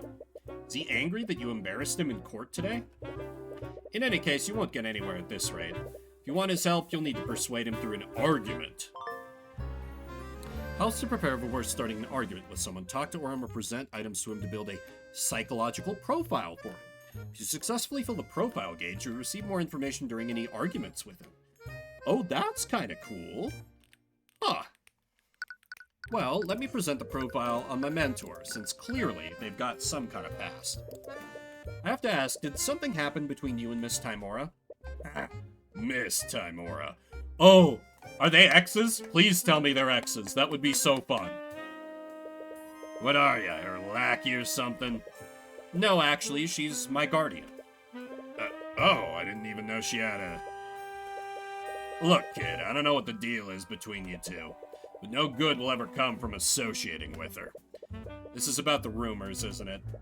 Throughout the years, there have been several insidious rumors surrounding Miss Timora. She's been accused of forgery, blackmail, and all manner of illegal activities. It's clearly misinformation spread by the nobility to discredit her. She's always been fine with it, but you can't help but get angry on her behalf. More than just rumors, I've seen it for myself. That woman is evil, kid. She defends mages who don't have the protection of the nobility. She's not evil, she's a hero. Yeah, whatever. Okay, let me examine the crime scene first. There's a chalk outline of a person on the ground of the tavern. This is probably where Flinart died. The outline matches the picture that the Inquisition took. Nothing seems out of place here. Nothing. There's a broken bottle on the floor. It's shattered close to the chalk outline of the body. The label has the words lotus juice on it. I've never heard of that brand before. Must be foreign. Okay. The Inquisition lit some candles, but there's a magical lamp right there. Wonder why they're not using those instead. Could, like, taint the crime scene with more magic, maybe?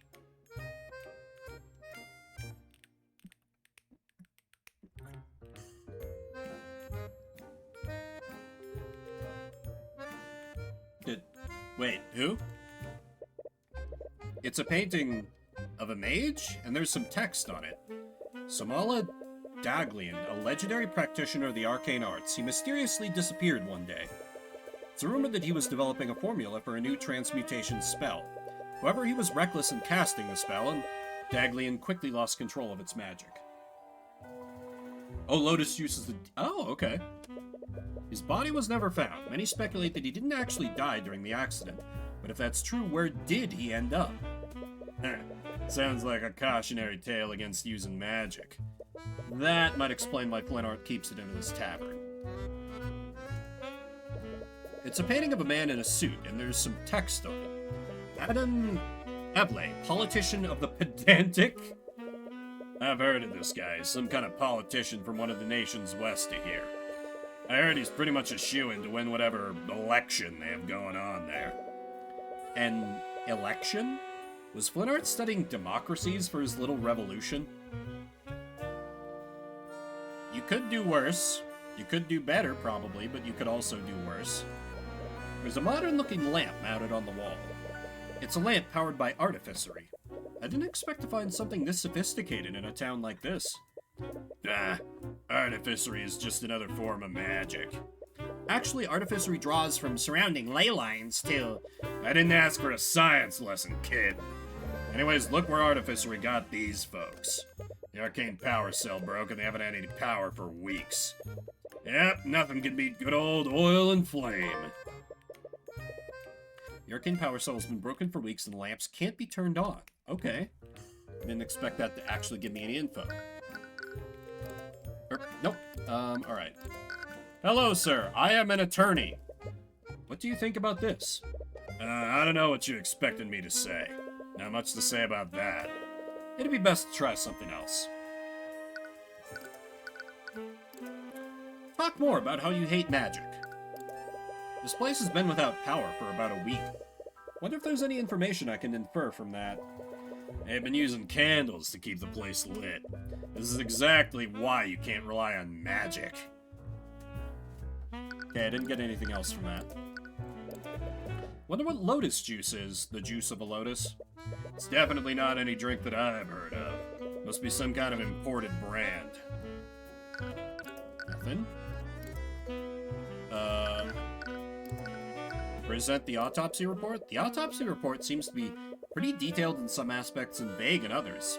Why is that? I'm not sure about the details, but the autopsy is performed by a mage who studies divination. Their magic gives us details about how someone dies, but there's always a few blind spots. Blind spots? Like what? Well, for one thing, if someone mucks around with the body after death, the report becomes muddled. Divination magic can tell what happened to a body, but not in what order and in what times. But someone definitely stabbed Flinart's body with Celeste's sword. If what he's saying is true, it will be that much harder to figure out what kind of weapon originally killed him. Let me present more profiles. Did you know this guy? He hates magic, you hate magic. You seem like you should be friends. Oh, he's got nothing. What do you think about the prosecutor? I heard that this was Prosecutor Steelwind's first trial.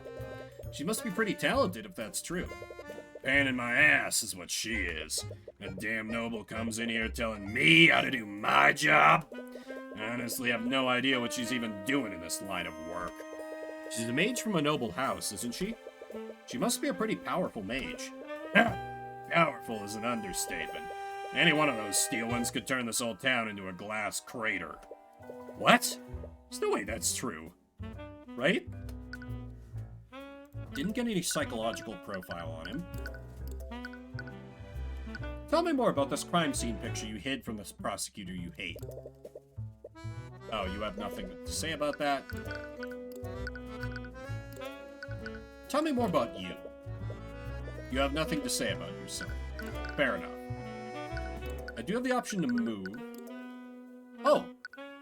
Okay, I do have some topics of conversation. So, what does the Arcane Inquisition do exactly? You trying to pick a fight with me? No, I'm just genuinely curious. Well, I'm sure you already know, but us Inquisitors investigate crimes that involve magic.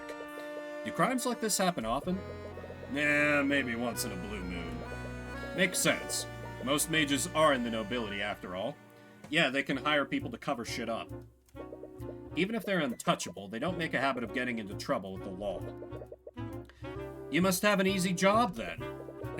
You got that right. The only reason we exist is to clean up the nobility's messes. He doesn't seem that happy about that. Commander White, you seem to speak negatively about my client's magic. Do you have a personal grudge against mages? You're damn right I do. Wow, you didn't even try to deny it. And if you had any sense, you would too. All a mage has to do is wave their hands and say some magic nonsense, and you suddenly have a dead body on the ground. Don't get me started on mage blight. Some noble uses their magic too much and end up snapping and going on a rampage. I don't know if this is going too far, but why join the Inquisition if you hate mages so much? He might be able to get one of them convicted. Duh. Considering the fact that, That my job is to sweep the nobility's crimes under the rug? Sorry, I didn't mean to insinuate.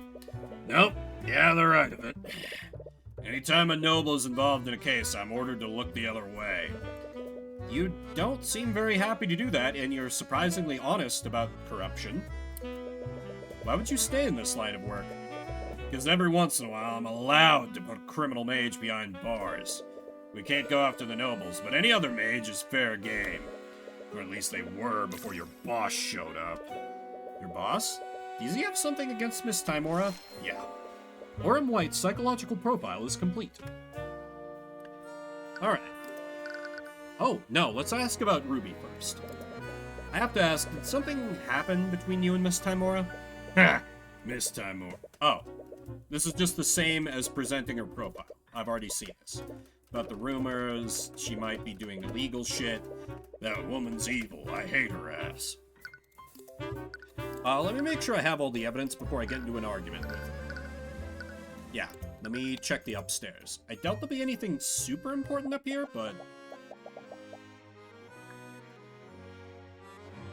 If people keep seeing you here, they're going to start asking questions. Leave the investigation to me. All you have to do is stay quiet until the trial is over. While heading upstairs, you spot the prosecutor having a conversation with someone. They seem to be in some kind of argument. Enough. I will do as I see fit. You may be a Steelwind, but this is my land. Oh! Sorry. Oh? You're that defense attorney from the trial. I am. I'm sorry, but who... Ah, how rude of me. My name is Lord Garrick Pierce, the ruling noble of this land. Arcane art transmutation. Occupation, noble. As the ruling noble, I suppose I should thank you for playing your role in the current trial. As misguided as it may be. I suppose that you also think my client is guilty? It does not matter what I think. This entire scandal has done nothing but rile up the common folk. Magic is a gift for the nobility and the nobility alone. It is a symbol of the aristocracy and our divine right to rule. And now that bastard child has tainted that symbol in the public eye. All of that has nothing to do with her. She's just an innocent woman who got wrapped up in all this. Even if she is innocent, the charges have been laid and made public. Someone must take the fall, lest the public accuse the justice system of corruption. So you're saying that she should be found guilty, even if she's innocent? What do you suppose will happen if she's acquitted? All the public will see is a mage going free despite a myriad of evidence. That alone would be enough to cause public outrage. Tensions between the aristocracy and the common folk are high enough as it is. What is one insignificant girl when compared to the stability of our great kingdom? That's enough. Stop antagonizing him, Pierce. I can't refute what he said, but I don't agree with it. What? The system should be based on truth and justice, not on public opinion. Then why are you working against my client? Do you honestly think she's the kind of person that would kill her father? It doesn't matter what kind of person she appears to be. The evidence clearly points to her as the only possible killer. But you should fight according to your own ideals, just as I will fight for mine. It's hard to get a read on that woman. Use your magical thought detection power. Like, this is when it would come in handy, Tyrion. Why are you not reading people's minds left and right? There's some candles lighting up the hallway. They look like they used to be part of the old architecture. Several doors lead to guest rooms. Aside from the rooms that you and Miss Timora used, they don't look like they've been open for quite some time. There's a door at the end of the hallway. Looks like it's seen some use recently. You try to open the door, but it seems to be locked. Perhaps someone might have a key to open it. That's probably going to be our good detective knight commander. Oh, I can't talk to the... I can go to the barracks? Oh, like the prison. No. Let me try and have it out with the commander here. Commander White seems unusually hostile towards you. And you have a feeling it's not just because you embarrassed him in court today. If you can clear up this misunderstanding, you might be able to convince him to help you. Let's do it.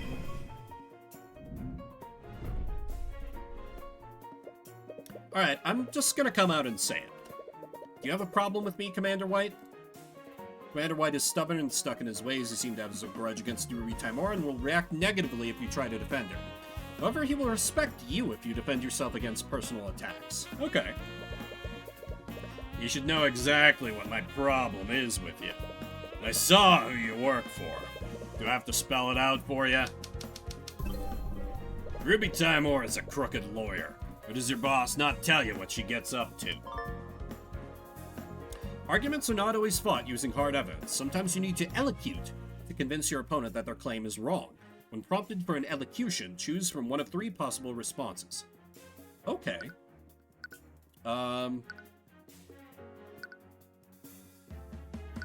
No, don't deflect.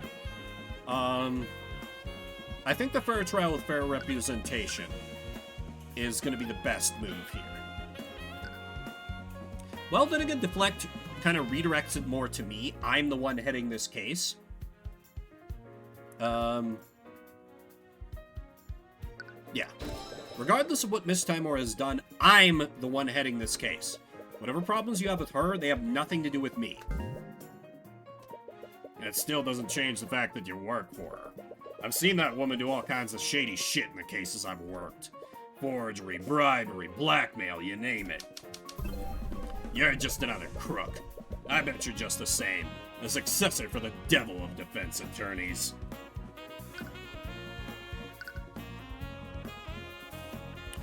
Ooh, I really like the rationalize here. But But the defend is probably the like take it head on.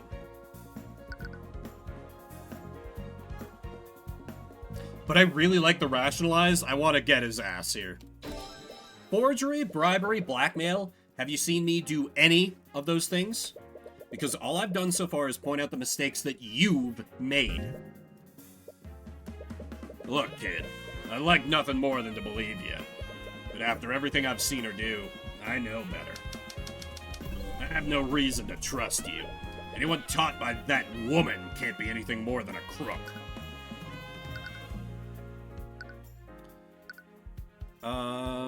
All of these seem good.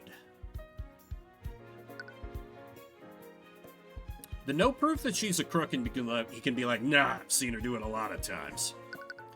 I just keep pointing out, have you seen me engage in any crook-like behavior?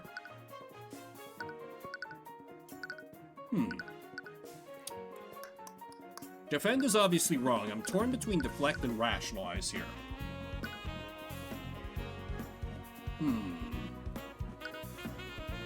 Because they're both kind of saying the same thing.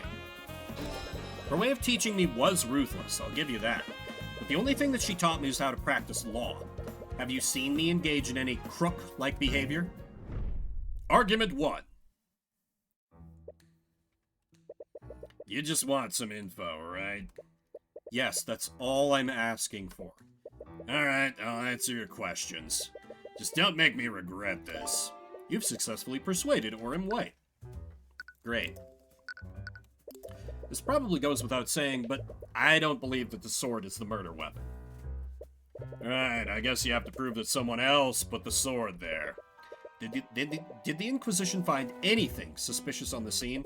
If you're asking if we found another bloody weapon lying around, we definitely didn't. That would be a little too convenient, wouldn't it? But let's say that the girl really is being framed. If there was another murder weapon, the killer probably walked out with it. Do you think they could have hidden it somewhere in the tavern? Doubt it. After the trial, Steelin turned the place upside down and scanned it with her magic. If someone did hide a murder weapon here, they hid it well. Or they hid it in plain sight. Yeah, the bottle. That's what you're getting at. I can't believe you made such an obvious mistake during your investigation. Ah, shut it with that. I already got an earful from Steelwind about that mess. Well, you don't have to worry about me mucking things up. Steelwind's basically taken over the entire investigation. Wait, does she have the authority to do that? Normally she wouldn't, but I know better than to go against orders from a noble. Right, there's definitely a strange power dynamic between them. But honestly, that girl sweats the details too much. She even had my men drop a scaled map of the crime scene. Wait, really? Do you have a copy? Sure, knock yourself out. Don't know how much good it'll do you. Cool. Let me have a look at that first, see if I can glean any info from it. This is exactly the kind of map I would use if I were, like, DMing, like, okay, your party enters into the McCoy Tavern. Here's the layout.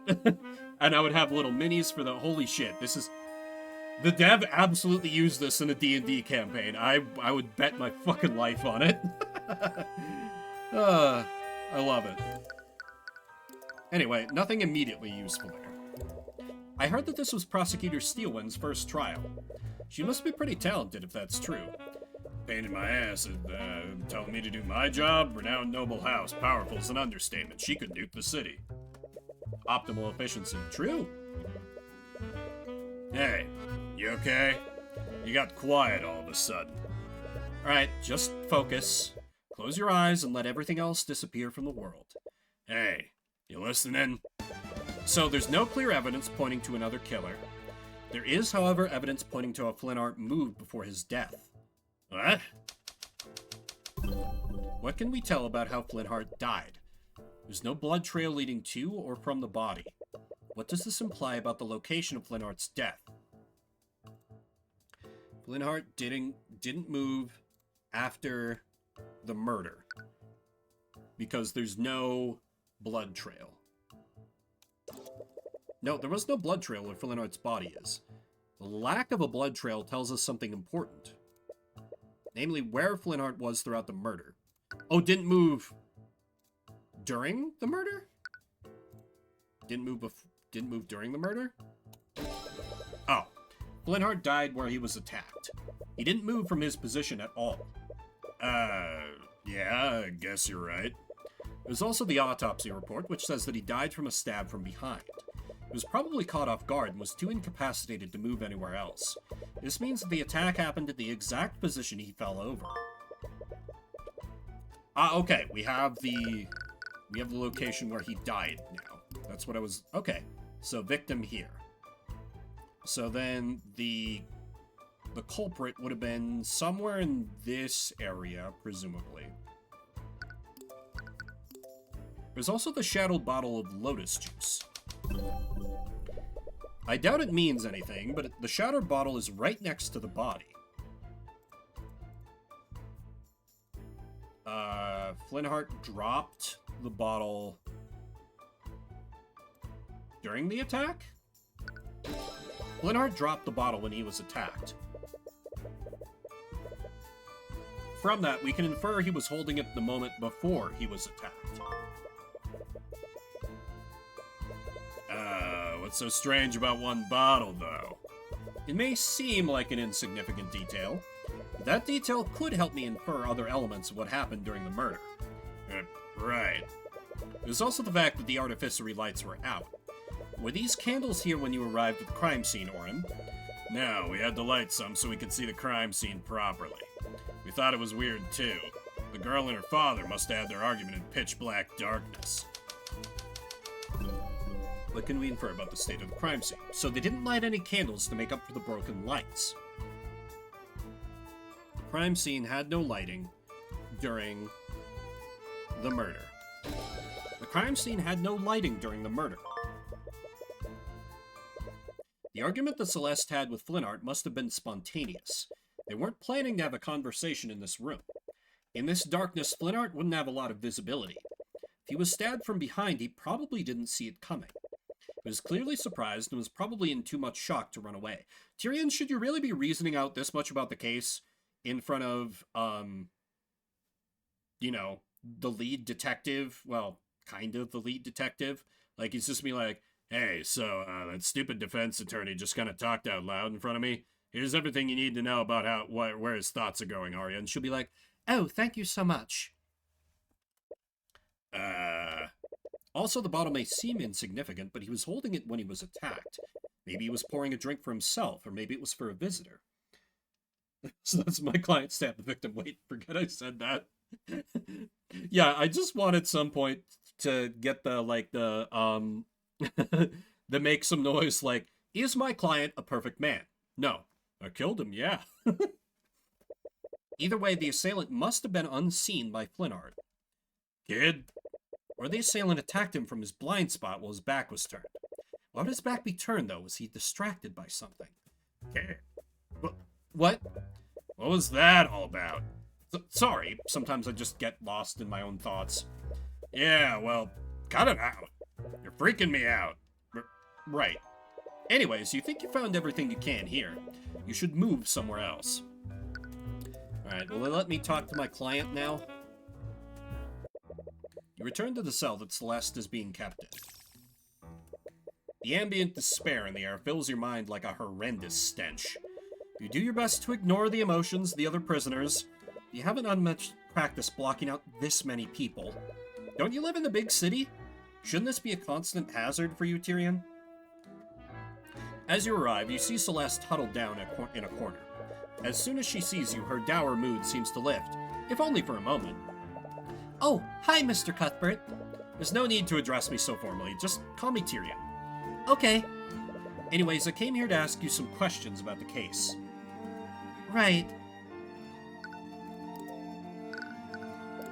Could you tell me more about your father? Sorry, I know this must be difficult after everything that's happened. No, it's okay. If it helps you, I'll try my best to answer your questions. Were you two close? We were. I'm sure you know this by now, but I was adopted by him and my mom. But even though I didn't have their blood, they treated me as if I did. He loved me with all his heart until... Until Tyrion, come on. She's a mage. The man hates mages. Does this have something to do with the argument that they had? What could they have been arguing about? I just can't figure it out. I'm sorry to say this, but I could hear your argument from my room that night. Could you tell me about what happened? It's fine, it's the first case. We're getting led around by the nose a little bit. For as long as I can remember, my dad has hated mages. I'm not sure why, but if you even mentioned magic around him, he'd fly into a rage. So I hid my magic from my family. But why even learn magic in the first place? If you really wanted to, you could have gone your whole life without using it. Ever since our tavern closed, my family's been in a lot of debt. I decided to become a mercenary and use magic to enhance my ability to fight. Most mages are in the nobility, so people will pay a lot for a sellsword who can use magic. So that's why she's a mercenary. No, I don't think so, Rapu. It's fair. Plus, like, this is an indie dev. There is a non-zero chance that the dev is lurking right now. It's still a very small chance, because who the fuck is this Vimbert guy? But it's possible that the dev could, like, just pipe up and be like, oh, that's interesting, but that's not what I intended. That's a thing that could happen. Celeste McCoy learned magic so she could support her family as a mercenary. People with the X or mercenary can use magic. Okay.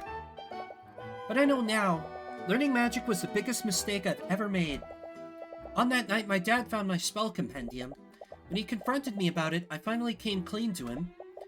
That's when he flew into another one of his rages. He shouted at me, told me that I'd betrayed him and his family. I'm so sorry. I can't imagine how that must have felt. I deserved every bit of it. I knew how much he hated magic, but I learned to use it anyways. He showed me so much love, and I just threw it all away. That's true, that's true. Don't say that. I'm sure he still loved you. No, I could see it in his eyes. He hated me. He died hating me. You feel a sharp pain in your chest as you see that thought.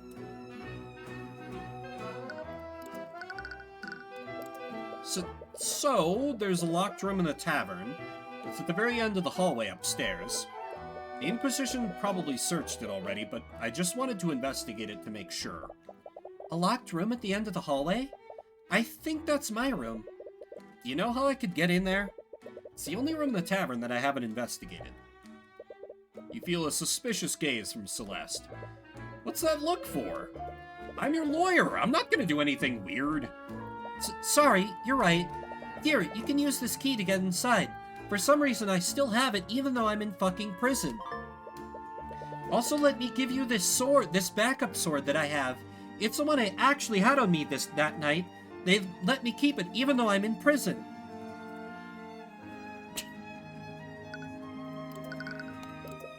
I'm sorry for freezing up like that. I almost lost us the trial. No, there's no need to apologize. You did great. But it was only thanks to her. If she hadn't calmed you down, who knows what would have happened. But I still don't understand, though. Why were there traces of magic on my dad's body? Right, those traces of magic were on the sword and the body. Magical traces are particles of magical residue that are left behind when a mage casts a spell. They only linger around for 48 hours. That gives you a rough timeline of when and where a spell is cast. Did you cast Mage Blade on your sword that day? I did. I usually cast it when I train in the morning. Doesn't it only last for like a few minutes?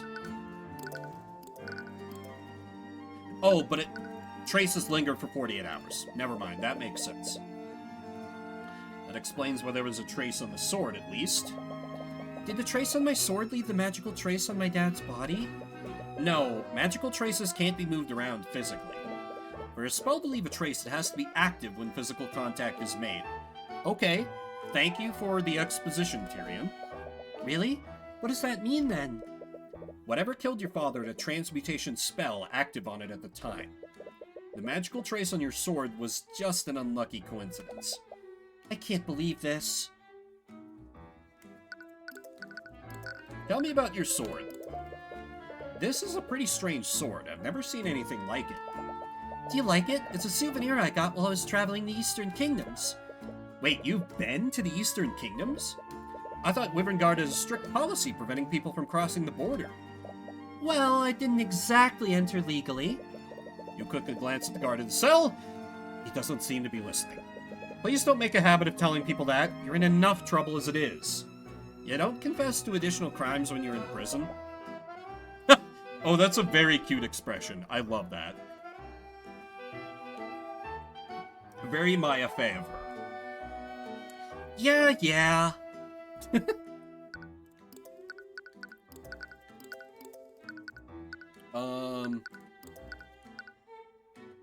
you know anything else about the lights being out? I didn't expect artificery in a village like yours. Yeah, I bought it for my family to make their lives easier. But I think it just made things more complicated. Yeah, without an arcane power cell, those lights aren't very useful. That might be all I've got for now. They move directly to Celeste's bedroom. But in a very, justice-y way. What the hell is that painting? You use the key to enter Celeste's room. However, you're startled when you notice that someone else is already inside. Hello. Oh, this must be your mom. Must be your mom. Right. For whatever... Yeah, okay, for whatever reason, since we didn't meet her yesterday, I just had in my brain that, her mom had to be dead. But this must be her. I've already told you, Knights, everything that I know. What more do you... Oh, aren't you Celeste's attorney? I am. Who are you? Oh, how rude of me. I'm Jolene McCoy. I'm Celeste's mother. Occupation unemployed. I'd be happy to pay you for completely legitimate, jobs. Look away from the cleavage, fam. Look away from the cleavage. I was at the trial this morning.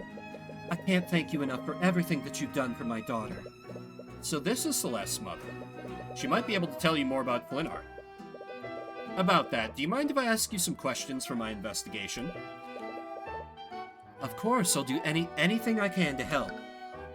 Man, if you like older anime women, you are eating good with this visual novel just right off the jump. Because you have, protagonist's mom, sadly, and now you've got, Anyway. Can you tell me why your husband hated mages so much? I understand that most people dislike the nobility and associate magic with them, but on that night it's like he was furious at Celeste specifically because she was a mage. Oh, you must have talked to Celeste. I wasn't there when their argument happened, but I can only imagine what he said to her. Do you know what happened to him? Why does he hate magic so much? Celeste doesn't know about this, but years ago Flinart had a sister named Effie. When I was a child, we were friends with a boy named Garrick Pierce. Oh, the Lord of the Region. He was the son of the ruling noble at the time. Garrick Pierce? Isn't that the nobleman that was speaking with Steelwind earlier? I understand it usually doesn't, Rapu. We were all inseparable at the time. He'd always sneak into town to play with us against his family's wishes. They probably weren't too happy about that. He was quite rebellious back then, but he's a completely different person now. But everything changed when Garrick began learning how to use magic. One day when we were playing together, he wanted to show off the spells that he'd learned. He was told not to use his magic without his instructor there, but he was just too excited. He began casting his spells, but something went horribly wrong. He lost control of his magic and fatally wounded Effie. We tried bringing her back into town, but by that time it was too late. She was already gone. I'm sorry, that must have been traumatizing for all of you.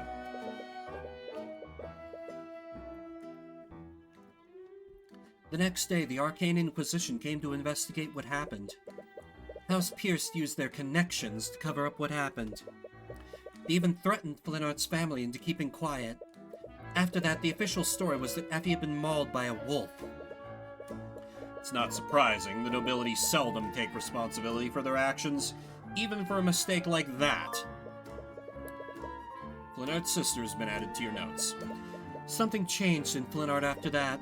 He began speaking out against the nobility. Eventually, he started hosting rallies in this very tavern.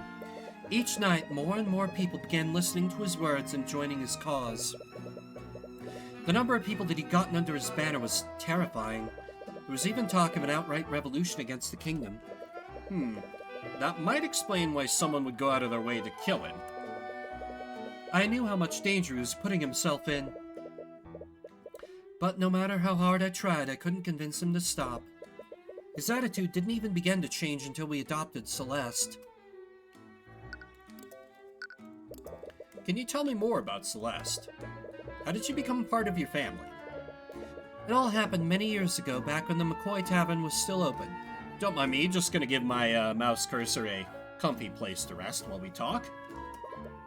We were closing one night when we found a baby with white hair abandoned in the dining area.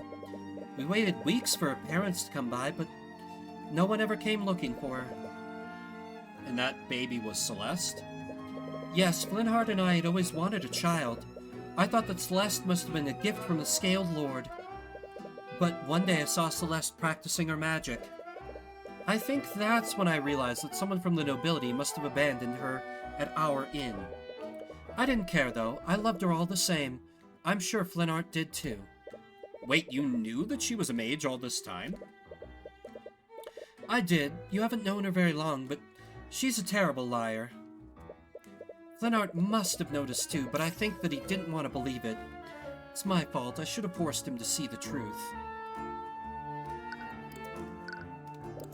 I spoke with Celeste earlier. She thinks that her father hated her because she was a mage. There's no way he would ever feel that way. He loved her more than anything in the world. No matter what he said to her that night, nothing would ever change that. After seeing them together, you figured as much. Celeste was the world to him. When we adopted her, it was the first time in decades that I'd seen him so genuinely happy. They must have been really close. More than anything. Do you want to hear a story? Celeste had just returned from her travels. She wouldn't stop talking about this foreign drink that she loved. Lotus juice.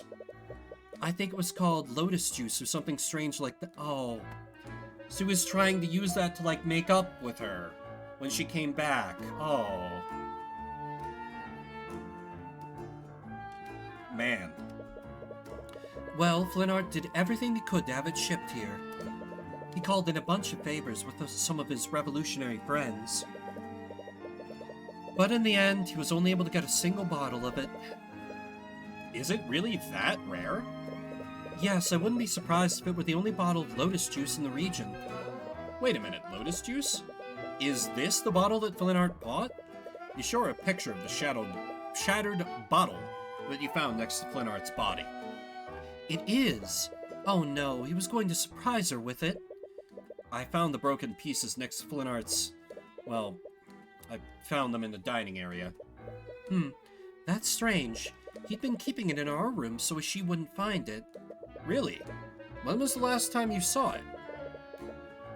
Right before I left the house that night. It was right before their big argument. So it wasn't just laying around in the bar. He decided to retrieve it after the argument. Interesting. Alright, you think you've investigated everything you can for now, but there's still one last thing you need to do. You ready yourself for one last conversation with Celeste. Now show me this picture first. It's a painting of a woman with some sort of aquatic animal. Oh, I love that painting. Celeste brought it back from her travels. Supposedly that woman is named Madeline Kipling. From what I've heard, she runs a wildlife sanctuary for endangered species. I think the animal in this painting is called a fey kip. Celeste told me that she really likes them. That's interesting. You weren't aware that these kinds of creatures even existed. It's a fancy-looking bed. Celeste had it custom made. Wouldn't something like this be really expensive? It was. I was really surprised when she returned from her travels. Apparently she was making a lot of gold from her job as a mercenary. Wow, you and Flintheart must have been happy for her. We are, but I still wish she'd get a less dangerous job. Like a defense attorney assistant?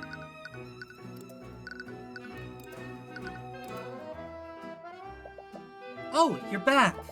Did you forget something? Actually, there's one last thing I wanted to talk to you about. Oh? Earlier, you said something that I just can't let go. You said that your father died hating you. But after everything I heard about him, I don't think that's true.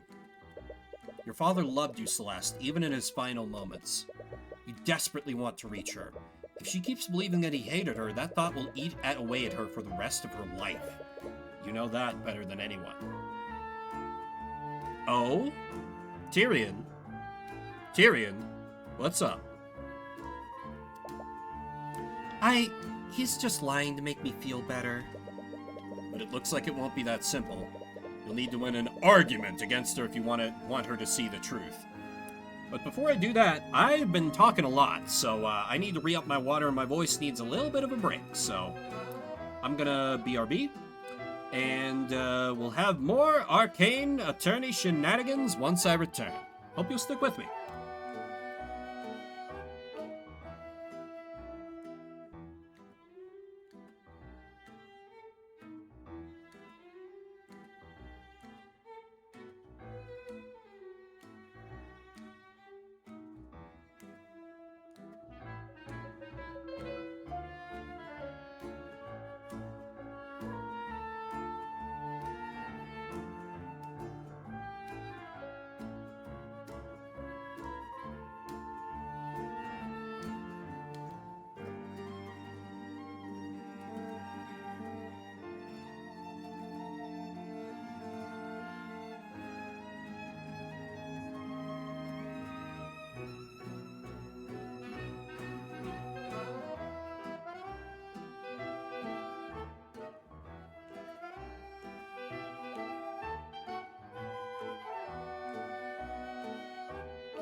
Ah!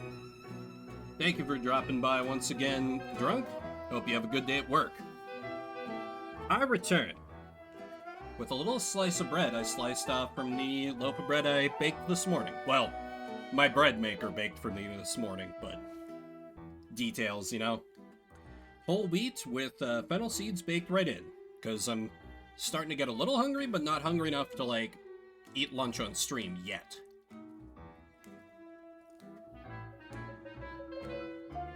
Argument time.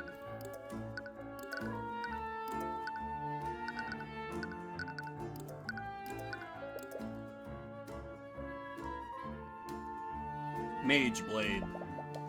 It's a spell that magically sharpens my sword so it can cut through plate armor. Why would you even need to use a spell like that? Well, it's not just for plate armor. I can cut through all kinds of things with it. Trees, boulders, ballistae, fortified gates. Cuts through most of those things like butter. You start to wonder what kind of life she led before this case. Before... My new headcanon is that Celeste was just, a Mountain Blade warband main character before she got arrested. She was just running around pillaging villages and like assaulting castles. Anyway, let's have argument. Celeste believes that her father died hating her. But after seeing them together and learning about them, you know that can't possibly be true. You just need to convince her of that. Argument time.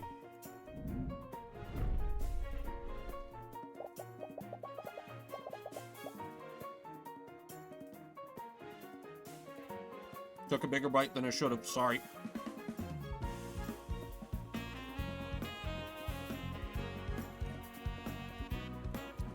I know you're just trying to make me feel better, and I really do appreciate it, but everyone knows that my father hated mages.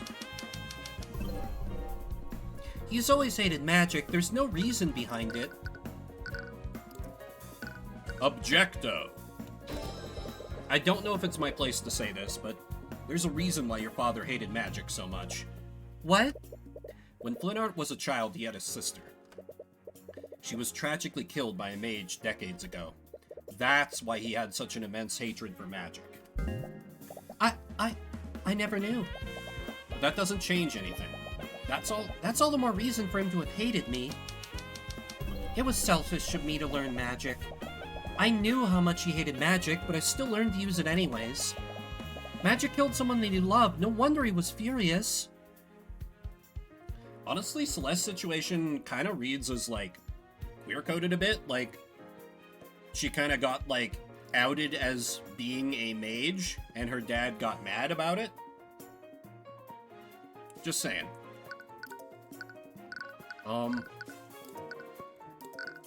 Selfish to learn magic. Oh, duh. But you didn't learn magic to benefit yourself, did you? Right? Tyrion's like, I have to win. I don't care whose emotions I have to trample. You learned it to save your family after your tavern was shut down. That's... You're a good person, Celeste. You did everything you could to help your family. I'm sure your father recognized that. Just shut up. What? Shut up! Just stop it! Whatever composure she had before is slowly breaking down. You weren't there! You didn't hear what he said to me! In his final moments, he could only think of how I betrayed him. I could see it in his eyes. There's no way he would ever forgive me. That's not true. Take a look at this picture, Celeste. What? A shattered bottle? Wait, is that a bottle of lotus juice? Do you know where I found this? On the floor of your family's inn. What? That can't be true. I tried to find it here, but no one sells it in Wyvern Guard. Your father knew how much you loved this drink. He called in quite a few favors just so he could have it imported for you. What? He did that? Your father didn't hate you, Celeste. He loved you more than anything. That doesn't change anything. If he did that all for me, it was before he knew about my secret. I'm sure he never would have done that if he knew the truth. That's not true at all. What the hell would you know about him? You barely even knew him. How could you possibly know how he felt about me? Don't you think I want to believe that he still loved me before he died? But I know the truth. There's no way he would ever forgive me for what I did. It's not just the fact that he bought that drink for you. It's also where the bottle was when it shattered. What do you mean? Your mother said that the bottle was stowed in her room before your argument. But I found the shattered bottle in the lobby where his body was. I ran into him before I went to look for you. He was going upstairs to his room. That can only mean one thing. He went to retrieve the bottle after your argument ended. What? Why would he have it? It's because he was going to give it to you, Celeste. He was going to give you a gift to apologize for what he said to you. But he was going to apologize? Your father loved you, Celeste. And as tragic as it is, he was going to try to apologize to you before he was murdered. I don't like this. My daughter, working as a mercenary of all things. Come on, Dad. You know I can handle myself. I don't doubt it. But but you still shouldn't have to risk your neck for our sakes. They closed the inn, Dad. We won't be able to survive unless I do this. Just be careful, okay? I don't know what I'd do if anything happened to you. No matter what anyone says, you're our daughter, and we'll love you until the day we die. Dad, how could I ever think that... I'm sorry. I'm so sorry, Dad. Celeste had barely been keeping it together throughout the whole argument, but her realization is finally causing her to break down. She begins crying loudly as she quickly embraces you. This cold, dark place, she probably hadn't felt warmth of any kind for days. You're caught off guard and feel a little embarrassed, but you comfort her while she vents her emotions. I'm picturing the, Sifrin, vague panic face when they get hugged by Bonnie from In Stars in Time on Tyrion's face right now. Argument 1. Are you feeling better? Yeah, I think I'm okay now. I've been thinking such horrible thoughts this entire time. She looks at you and gives you a warm smile. It's probably the first time you've seen her genuinely smile since this whole ordeal started. Thank you. But is everything really gonna be okay? I'll make sure of it. I'll get justice for you and your father. Doesn't matter who stands in my way. Even if they're a man, king, or god. You're completely different now. What happened to the nervous wreck from before? Please forget about that. Anyways, take some time to rest. The trial is going to resume soon. With that, you've done everything you can for now. You've learned a lot about what happened the night of the murder. You just hope it's enough. But even with your investigation, you still don't know what the prosecution has planned.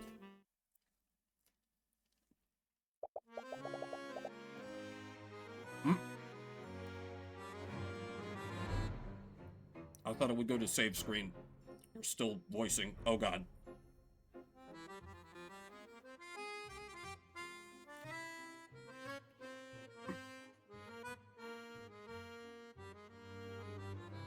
Has Pierce told you all of the details, Mr. Rudolph? Will you remember them? Yes, I pride myself in my eidetic memory.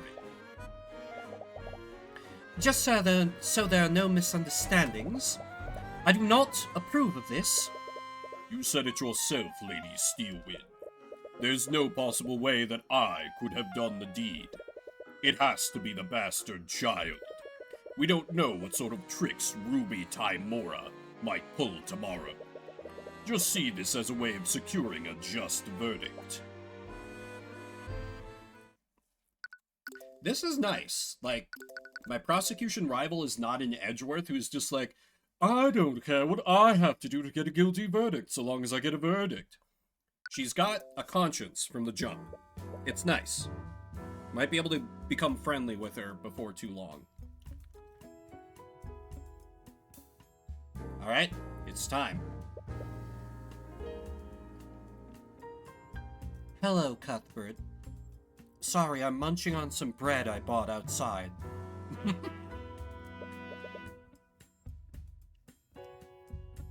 Oh, hi, Miss Tymora. You're a lot less jumpy than you were yesterday. I'm glad to see that you're finally getting used to things. So what did you find in your investigation? You tell Miss Tymora about everything you've learned over your investigation. There aren't a lot of clues that point to what actually happened. Yeah, I know a lot of details about the crime scene, but nothing about the crime itself. This means I'll have to rely solely on pointing out contradictions in the witnesses' testimonies. Being reactive to the prosecution's moves is a valid strategy. Honestly, I think it was a miracle that you got the commander to cooperate with you at all. Right, you almost forgot. Commander White appears to really have it out for Miss Tymora. Actually, I wanted to ask about that. Did something happen between you and Commander White? Miss McCoy, please proceed to the courtroom with your counsel. Let's go, Tyrion. The trial's about to start. You should go. The judge is waiting. Right. Another secret is left buried between you two. Buried? Like when she gets murdered in the second case, probably?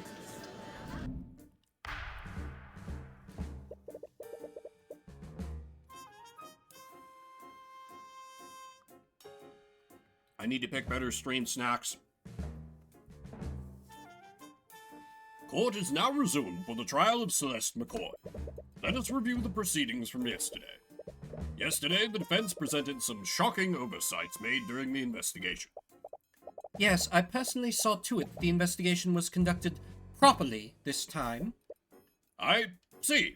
I suppose that puts my mind at ease. At yesterday's trial, we found an inconsistency between the crime scene photo and the autopsy report. Because of this, the defense tried to push the following narrative: that a third party must have interfered with the crime scene to frame the defendant. However, the prosecution has discovered another explanation. Because of that, the individual who discovered the body would like to testify as to what he saw that night. His eyewitness account will clear up what actually happened.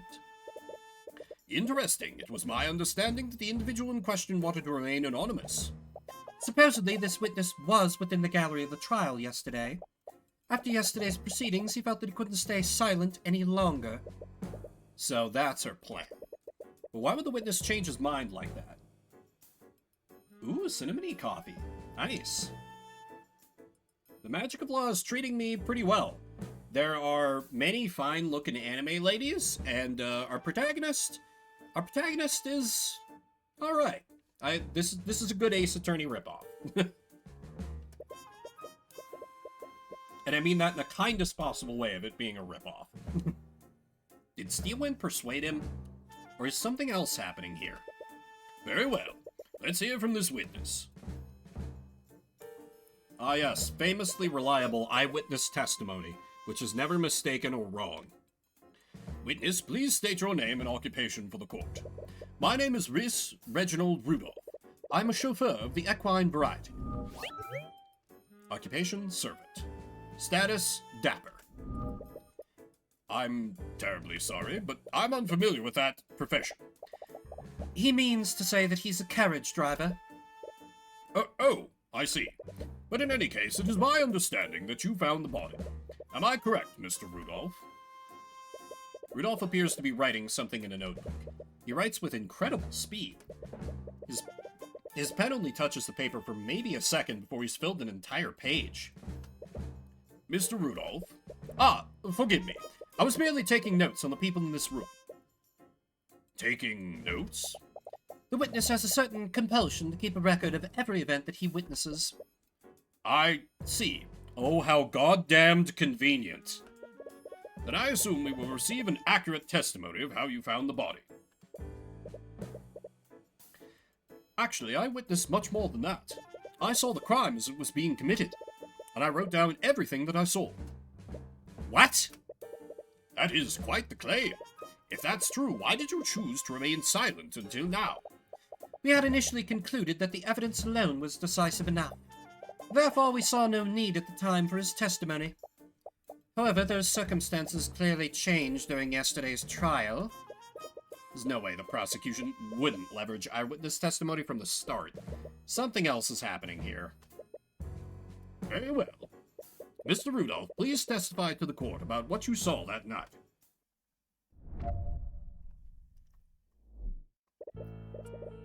I was transporting a client in my carriage that evening. We were driving by the McCoy Tavern when we heard a disturbance. This occurred at 1:28 a.m. Worried that something was amiss, I walked into the establishment to see what the commotion was about. There I saw the defendant. She was lit by the blue glow of the dining room lights. She had stabbed Flint McCoy and was channeling magic into her sword. She removed her sword from Flint's back, and as he slowly turned to face her, she stabbed him again in the front. She soon realized that I had witnessed her heinous crime. She let the body fall to the ground and fled the scene. Why would she not kill you? Why did she stab him twice? Why did you say there were lights when the lights were literally inoperable? This is some of the worst witness testimony I've ever seen in an Ace Attorney-like game. Incredible. If everything occurred as the witness described, then I see no room for debate. Of course, the evidence has always been irrefutable. You don't remember seeing him when you left to look for Celeste. You wrote it down, so it definitely happened. Oh yeah, that seems legit. But it was pretty dark. Celeste, did you see this man that night? No, this is my first time meeting him, and I didn't see him when I ran out of the tavern that night. so he has to be lying. Does that mean he's the one who killed my dad? She tries her best to hide it, but you can sense her restlessness. It's hard to say right now, but it's definitely a possibility. The defense may now begin their cross-examination. I don't even need to press. I already know where to get this guy. The lights were out, idiot. Objection! Mr. Rudolph, you testified that you saw my client murdering the victim. Now we're back up to the flash forward from the start of the game. And you supposedly saw her casting magic while doing so? Yes, I could never forget such a grisly sight. That moment was burned into my memory. I see. Well, it's funny that you say that. How so? Because your entire testimony was a complete lie. What? Are you accusing the witness of perjury? Surely you know that such accusations can't be made lightly, Mr. Cuthbert. My accusation is far from baseless, Prosecutor Steelwind. Take a look at this report. The dining room lights are artificery devices that are powered by an arcane power cell. However, that same arcane power cell was broken during the time of the murder. The dining room lights had no energy, and the room would have been pitch black. The witness couldn't have seen anything, much less a homicide. Wait! I can explain! There's no need, witness. You could have easily seen another source of light. Perhaps one of the McCoys lit a candle because of the blackout. The witness clearly described a source of blue light. A candle or lantern wouldn't emit a color like that. Then the witness was clearly mistaken. The witness records everything he sees in his notebook. He even remembers the exact times that each event occurred. So why would he be incorrect about such a clear and obvious detail? No, what the witness saw was clearly some form of magic. And due to the lack of power, it couldn't have been artificery. It must have been an arcane spell. That's it! What is it, witness? I must have made an incorrect assumption. Please allow me to revise my testimony. What do you think of this, Prosecutor Steelwind? If the witness wants to revise his testimony, then I see no harm in obliging him. And you, Mr. Cuthbert? If he thinks he saw something different, then it's only fair to hear him out. He'll tear through each of his lies no matter what he does. Cuthbert's like, yes, let me continue to eviscerate you in front of the entire courtroom. I remember now. Yesterday it was revealed that Flintheart was killed using magic. I must have seen Flintheart's daughter channeling a magic spell. The spell was called Mage Blade, am I correct? That's it. The blue glow that I saw must have been created by Mage Blade. Yellow radiant glow. Oh, are you gonna claim you're colorblind next? I see. So the blue light that you saw came from the defendant's magic. Mr. Cuthbert, you may proceed with your cross-examination. Over there, Arya Steelwind's just, slowly, sinking in her chair, this is why I didn't want to use this fucking idiot. With pleasure.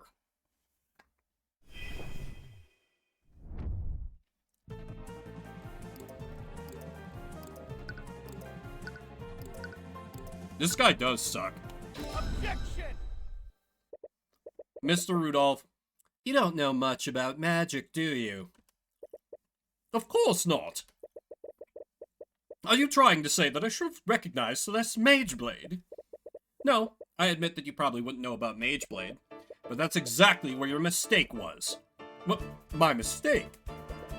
Mr. Rudolph, if you were aware of how Mage Blade works, then you would know that the spell emits a yellow radiant glow. Which means the blue glow you saw couldn't have possibly been Mage Blade. This is ridiculous. I'll grant you that the witness clearly remembers seeing a blue glow. What significance could such a minor detail have? It's extremely significant, Prosecutor Steelwind. If the witness did see a blue magical glow, then he must have witnessed another spell at the scene. Preposterous. You don't have any evidence to back up that claim. That blue light made a large impression on the witness.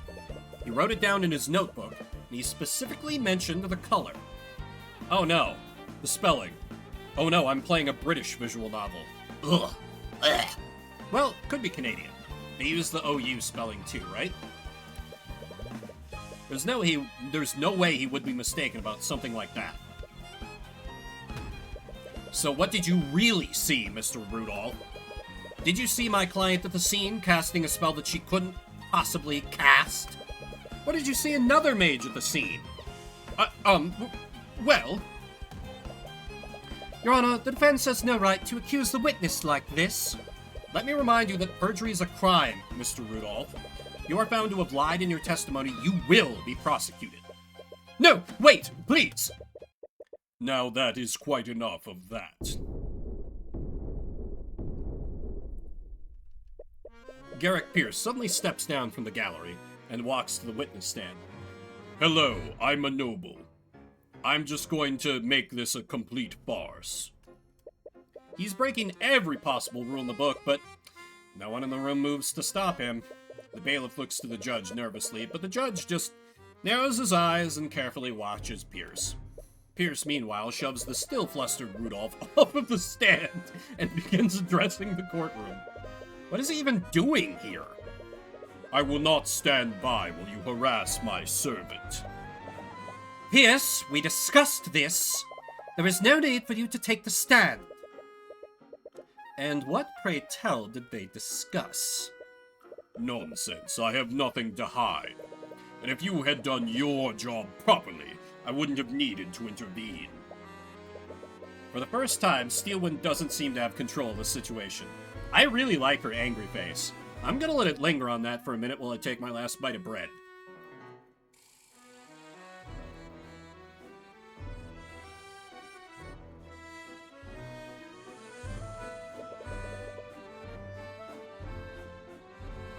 What is the meaning of this, Miss Steelwind? Who is this man? This is Garrick Pierce, Your Honor. That is Lord Garrick Pierce to you, Steelwind. I am the honorable heir to the Pierce noble house. Oh, he's not even like the Lord of the Region. Not like Duke or Count or whatever. He's just like an heir. I mean, he's still of noble blood, but... In any case, I must apologize. I'm afraid that these misunderstandings are entirely my fault. What do you mean? Assistant to the regional manager, exactly.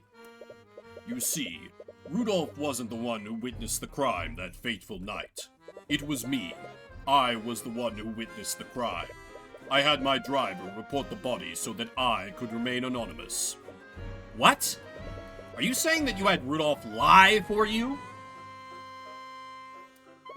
I simply dictated to him what I saw and had him repeat that to law enforcement.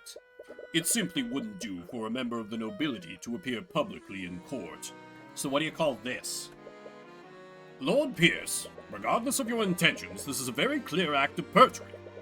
But from the look on the judge's face, you can easily tell that he won't face any actual consequences. I understand, and I will accept the consequences of that. But I would be remiss if Rudolph's shoddy testimony allowed that girl to escape her crimes. Please let me testify as to what I saw that night. Very well. This is highly irregular, but I believe the court will benefit from hearing your testimony. However, know that this misconduct has hurt your credibility. Very well. On the night of the murder, I found myself unable to sleep, so I went on a leisurely carriage ride around Cornhaven. I happened to be passing by the McCoy Tavern when I heard a loud commotion from within the building. Curious, I stopped my carriage and took a single step inside the establishment. That is when I saw the scene inside. I saw the defendant stabbing that poor man twice with her sword. Garrick Pierce, he's a member of the nobility. That means he's probably a mage, right? And he's the only other mage that was there that night. Does that mean... There's no doubt about it. He's the only person that could have left a trace of transmutation on the body. He has to be the mage that we're looking for. Sorry, this must be a lot for you right now. Don't worry about me. Focus on taking him down.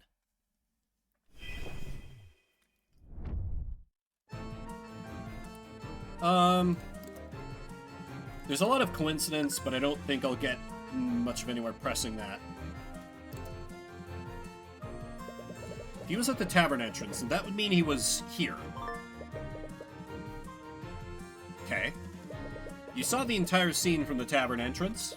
It would be quite dark considering that the lights weren't operational, even if my client was using Mage Blade at the time. Ah, of course, I'd forgotten that detail.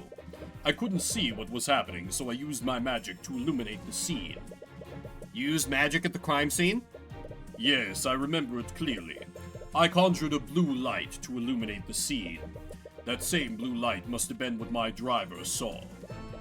I thought that Rudolph didn't witness the crime at all. If I had to guess, Mr. Rudolph must have seen the blue light from the carriage. He must have made that detail a part of his testimony earlier.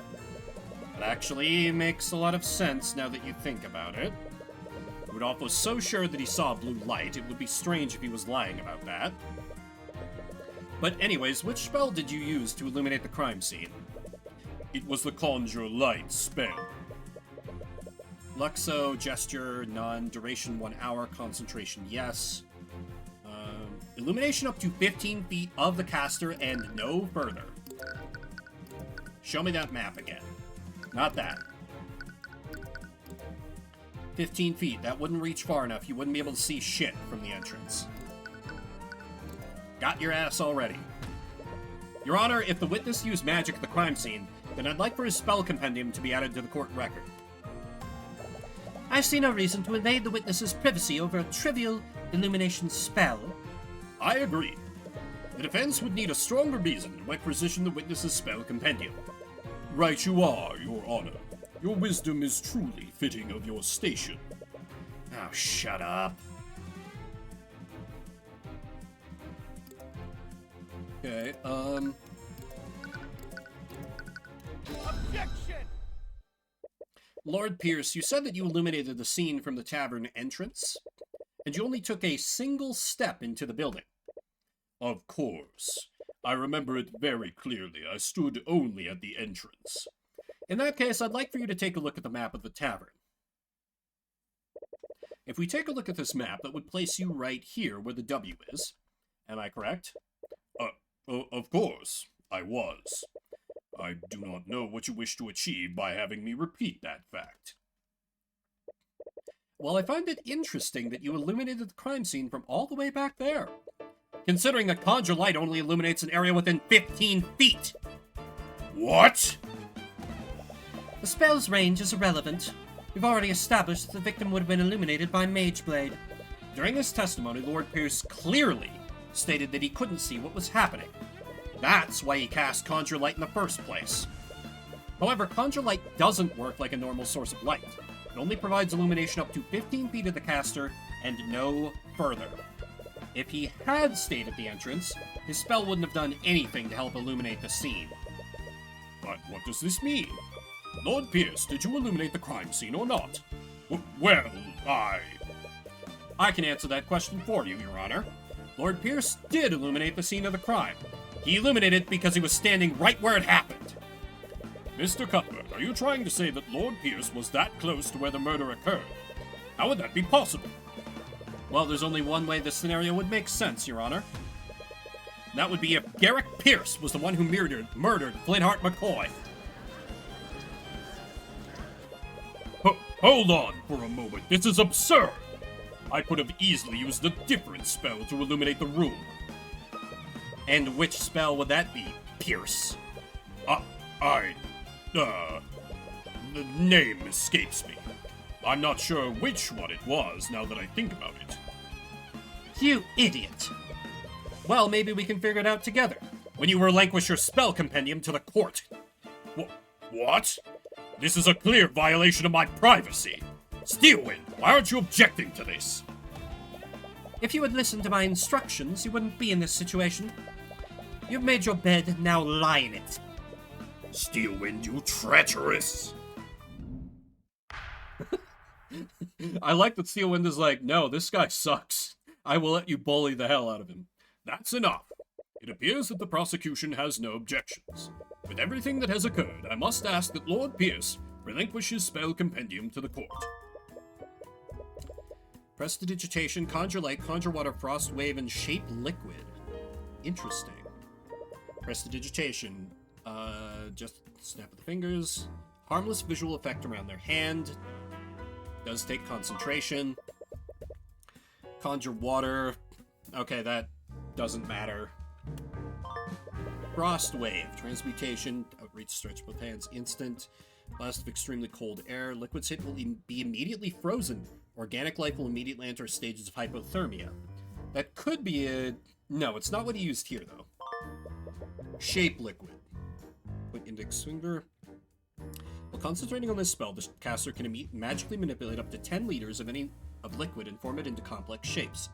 At any time, the caster can choose to freeze the liquid and solidify its current shape. While frozen, the caster can also choose to make the liquid instantaneously melt. He murdered him with the lotus juice. That's why the bottle is shattered. Simple. Good job, Tyrion. We got his spell compendium. With that, this case is as good as yours. Or is it? She didn't even try to stop you from taking his spell compendium. She wouldn't let that happen just to spite Lord Pierce. She definitely still has something up her sleeve. Just gotta figure out how to prove this. Your Honor, I've looked at the spells in Lord Pierce's compendium. Conjure Light is the only spell that he can cast that would shed a blue light. This renders his testimony and many of his statements false. Ugh! I can practically hear Lord Pierce grinding his teeth. Your Honor, Lord Pierce could very well be a suspect in the murder of Flinart McCoy. The defense argues that this presents enough reasonable doubt to acquit the defendant. Oh my god! We're actually going there! You said the words, reasonable doubt. I don't have to convict another murderer. Thank you! Actual legal proceedings! I acknowledge that Lord Pierce's actions are quite suspect. However, I will not pass a verdict just yet. There is much more we need to learn. What? That's not how it works. We proved that and there's reasonable doubt. That should be enough to acquit me, right? In a normal case, maybe, but it's different for this trial. The public won't accept an unsolved homicide using magic. Unless we can unequivocally prove your innocence, the court will keep drawing out this case. What? But that's not fair. It's just how the system works. Our court system doesn't exist to exact justice. It exists so that the kingdom can save face. No. However, the court will be suspending the trial of Celeste McCoy until further notice. That is, until Lord Pierce can be investigated as a possible suspect. Objection! Oh, Arya? A possible suspect? The very idea of that is preposterous, Your Honor. Damn it, you knew she was planning something. Let's revisit the basic facts of this case, shall we? Flinart McCoy was murdered using a blade with a transmutation spell active on it. Mr. Cuthbert, why don't you tell me the spells that Lord Pierce knows? Alright. His spells are Prestidigitation, Conjure Light, Conjure Water, Frost Wave, and Shape Liquid. You've realized it too, haven't you? Lord Pierce doesn't know any transmutation spells that can be channeled through a solid object. What? That can't be right. We've got this, Tyrion. Calm down. Oh. Ha! You're right. You're absolutely right, Lady Steelwind. I couldn't have possibly committed the murder. I see. With that in mind, that would leave the defendant as the only possible killer. But he was the only other mage there. He has to be the real murderer. But he doesn't know any transmutation spells that can affect a solid object. We can't prove that he stabbed him while casting magic. Yes, we can. Wait a minute. How did he do it then? She's right. How did he do it? There are traces of transmutation magic on the wound. Then Flinart... That's why the magic pattern is so dispersed, because he froze the lotus juice, stabbed him with it, and then had it melt. And so it melted out in a puddle.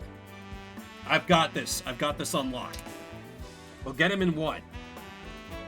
If there are traces of transmutation magic on the wound, then Flinart was definitely stabbed by something magical. But none of his transmutation spells can affect the steel blade.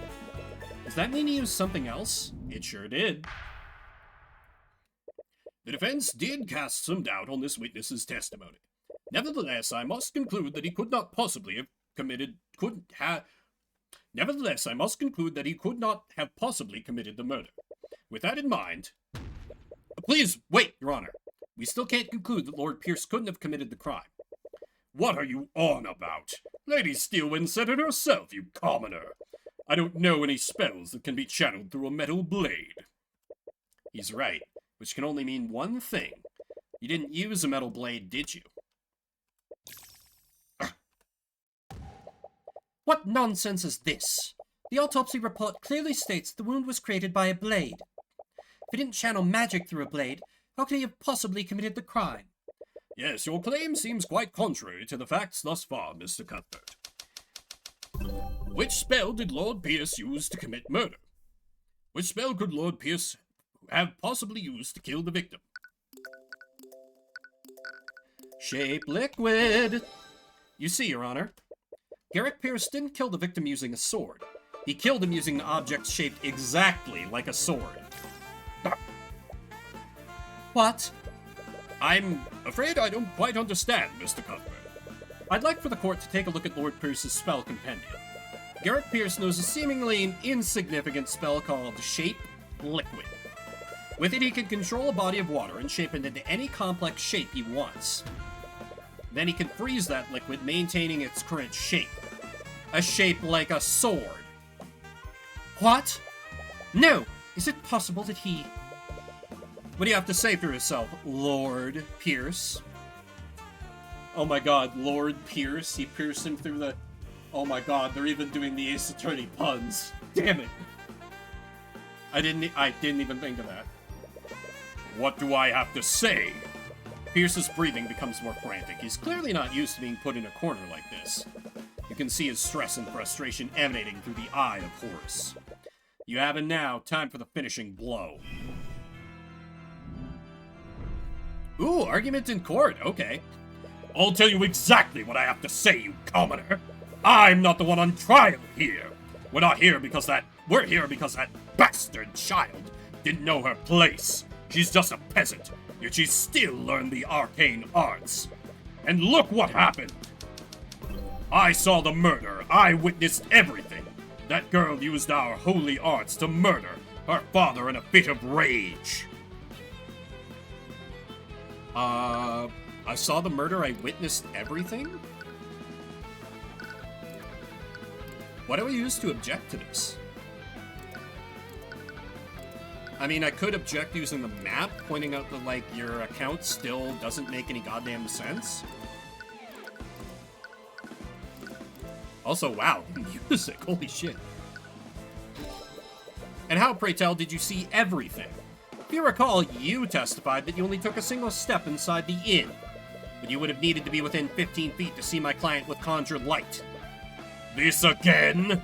You're going to keep treading on that one detail, then I admit it. I stepped further into the inn. I kept that detail out of my testimony. All because I knew that you'd use it to cast suspicion on me. And your credibility takes another hit. Lord Pierce. But you didn't just keep that detail from your testimony, did you? You testified the opposite. That makes you guilty of committing perjury. No, I mean... you miserable wretch. Garrick Pierce is openly admitted to committing perjury in the courtroom. His lies haven't gone unnoticed. And let's not stop there. For your story to be true, you would have needed to be within 15 feet of my client. According to your testimony, my client had just finished committing a murder. Wouldn't she have noticed you? If you were that close, then you would have surely been close enough to apprehend her. So why didn't you? Don't you have a duty to your citizens? Shut up! Shut your dirty peasant mouth! That woman was armed. I had no reason to put my life in danger. She was wielding her sword after the murder. I was terrified when I saw her holding that bloody sword. My life was in danger. Got you again. It was in her dad's body. What's the down arrow? But that can't be right, can it, Lord Pierce? This photo of the crime scene shows that the sword was left in the victim's body. How could she still be wielding her sword if she left it there? What? Damn you! Damn you!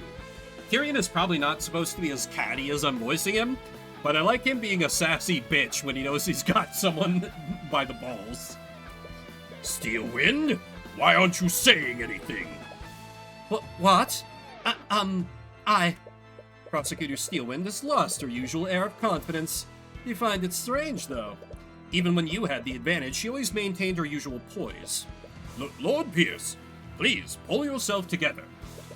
How can I remain calm when this charlatan is trying to frame me? This is a complete travesty of our justice system. I came here to reveal the truth and testify against that criminal, and what do I get instead? Slander from some lowly defense attorney. Hi, you just admitted to committing perjury?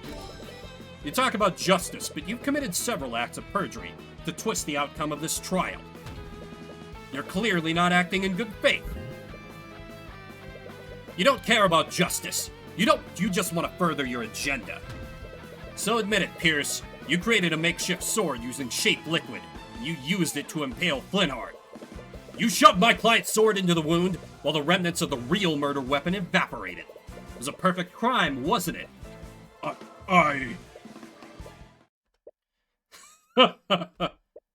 What?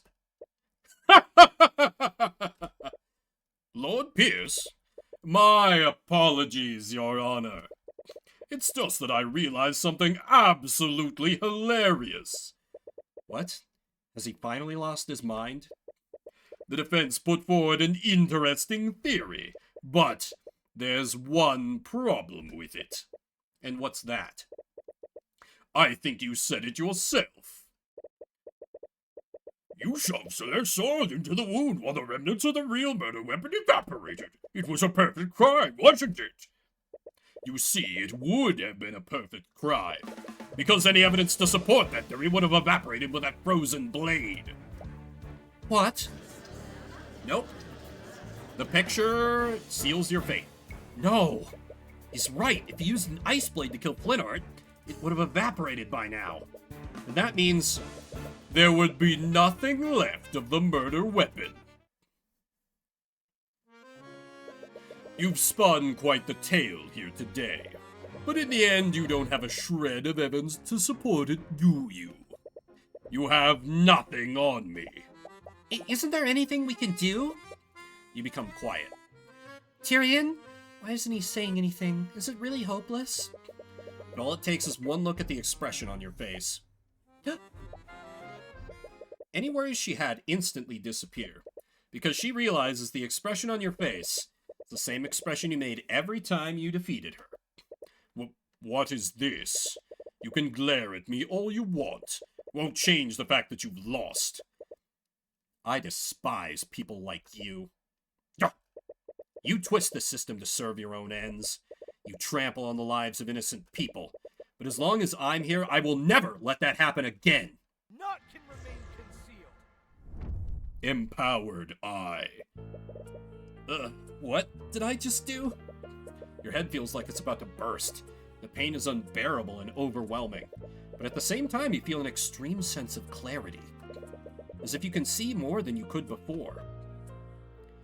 I can't believe that peasant pushed me this far.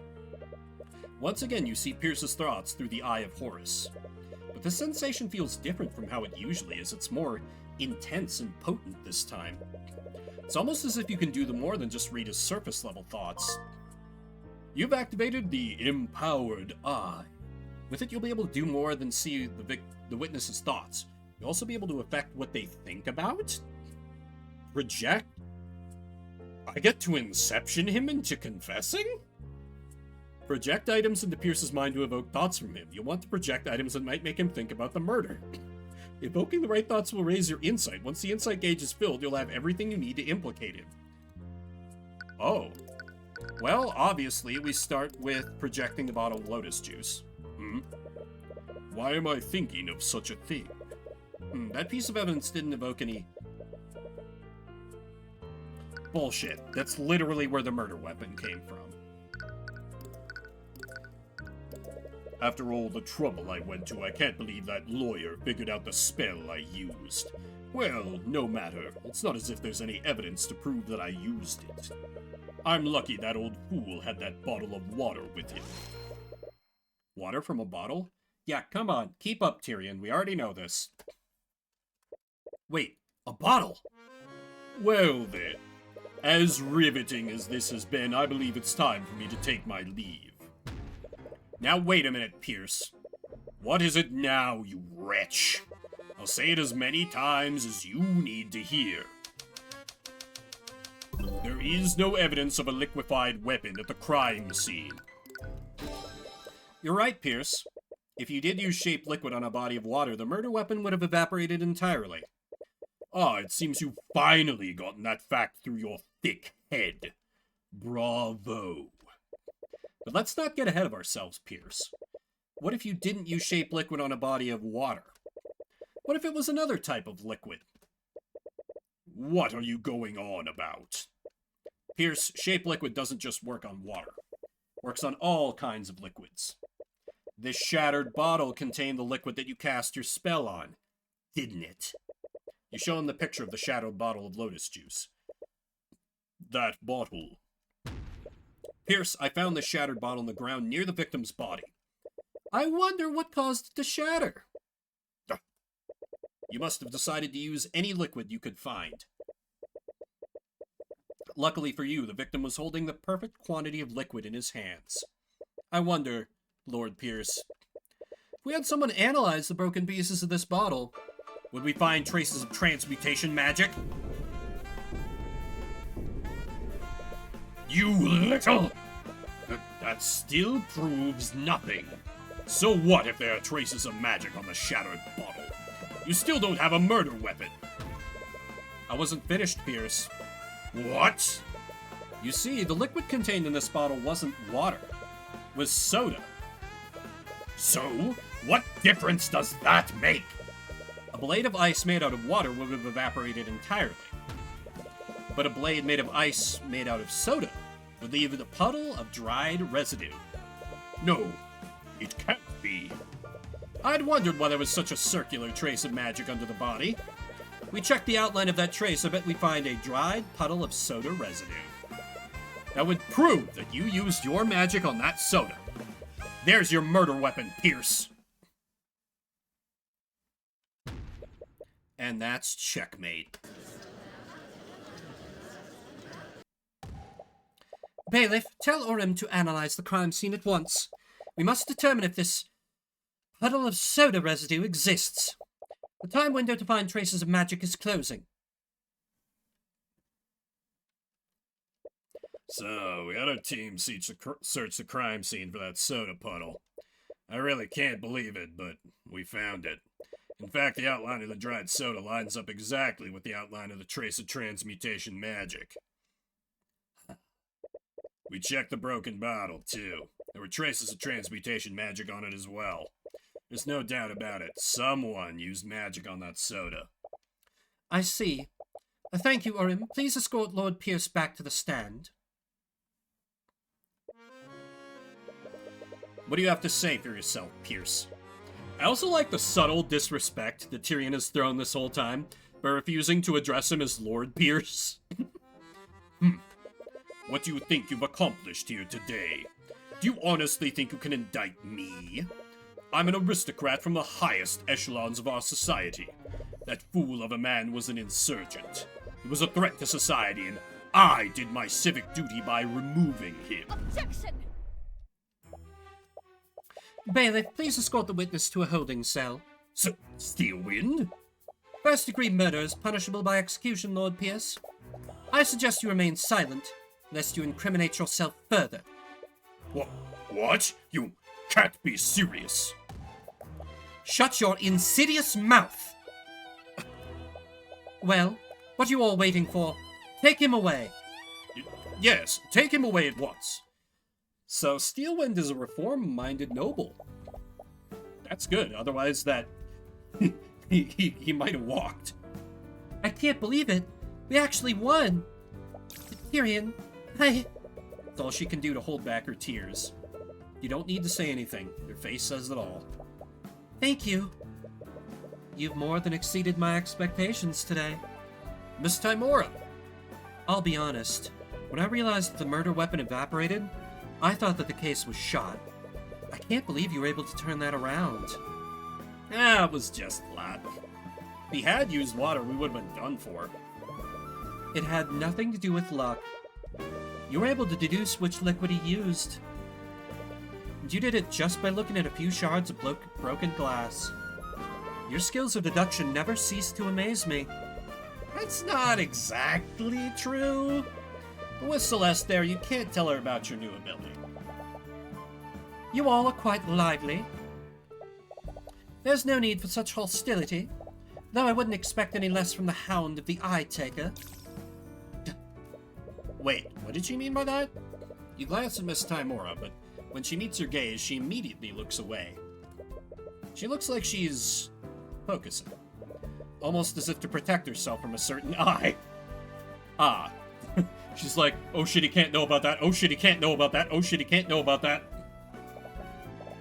I must admit, I was hoping to test my blade against you directly. However, your protege proved to be a worthy adversary. Thank you? Is this some kind of game to you? You talk about trials as if there's some kind of competition. Your action almost condemned an innocent woman to death. Our system operates by having two powers of opposition. When those powers are balanced, justice prevails. Make no mistake, your victory today was just our system working as intended. Ha! Working as intended. You know very well our system only exists to protect your people. I know. What? In any case, it looks like we'll be facing each other more frequently in the future. I look forward to doing battle with you again, Tyrion Cuthbert. What a strange girl. No, it's nice. She's, like, extending a professional courtesy. She's not being needlessly hostile. The invisible hand of the free market wins idea. We have done battle in the marketplace of ideas and come out superior. Huh. Well, that kind of killed the mood, didn't it? Not at all. I think we should celebrate. Oh, what did you have in mind? There's this amazing restaurant in the upper quarter of the capital city.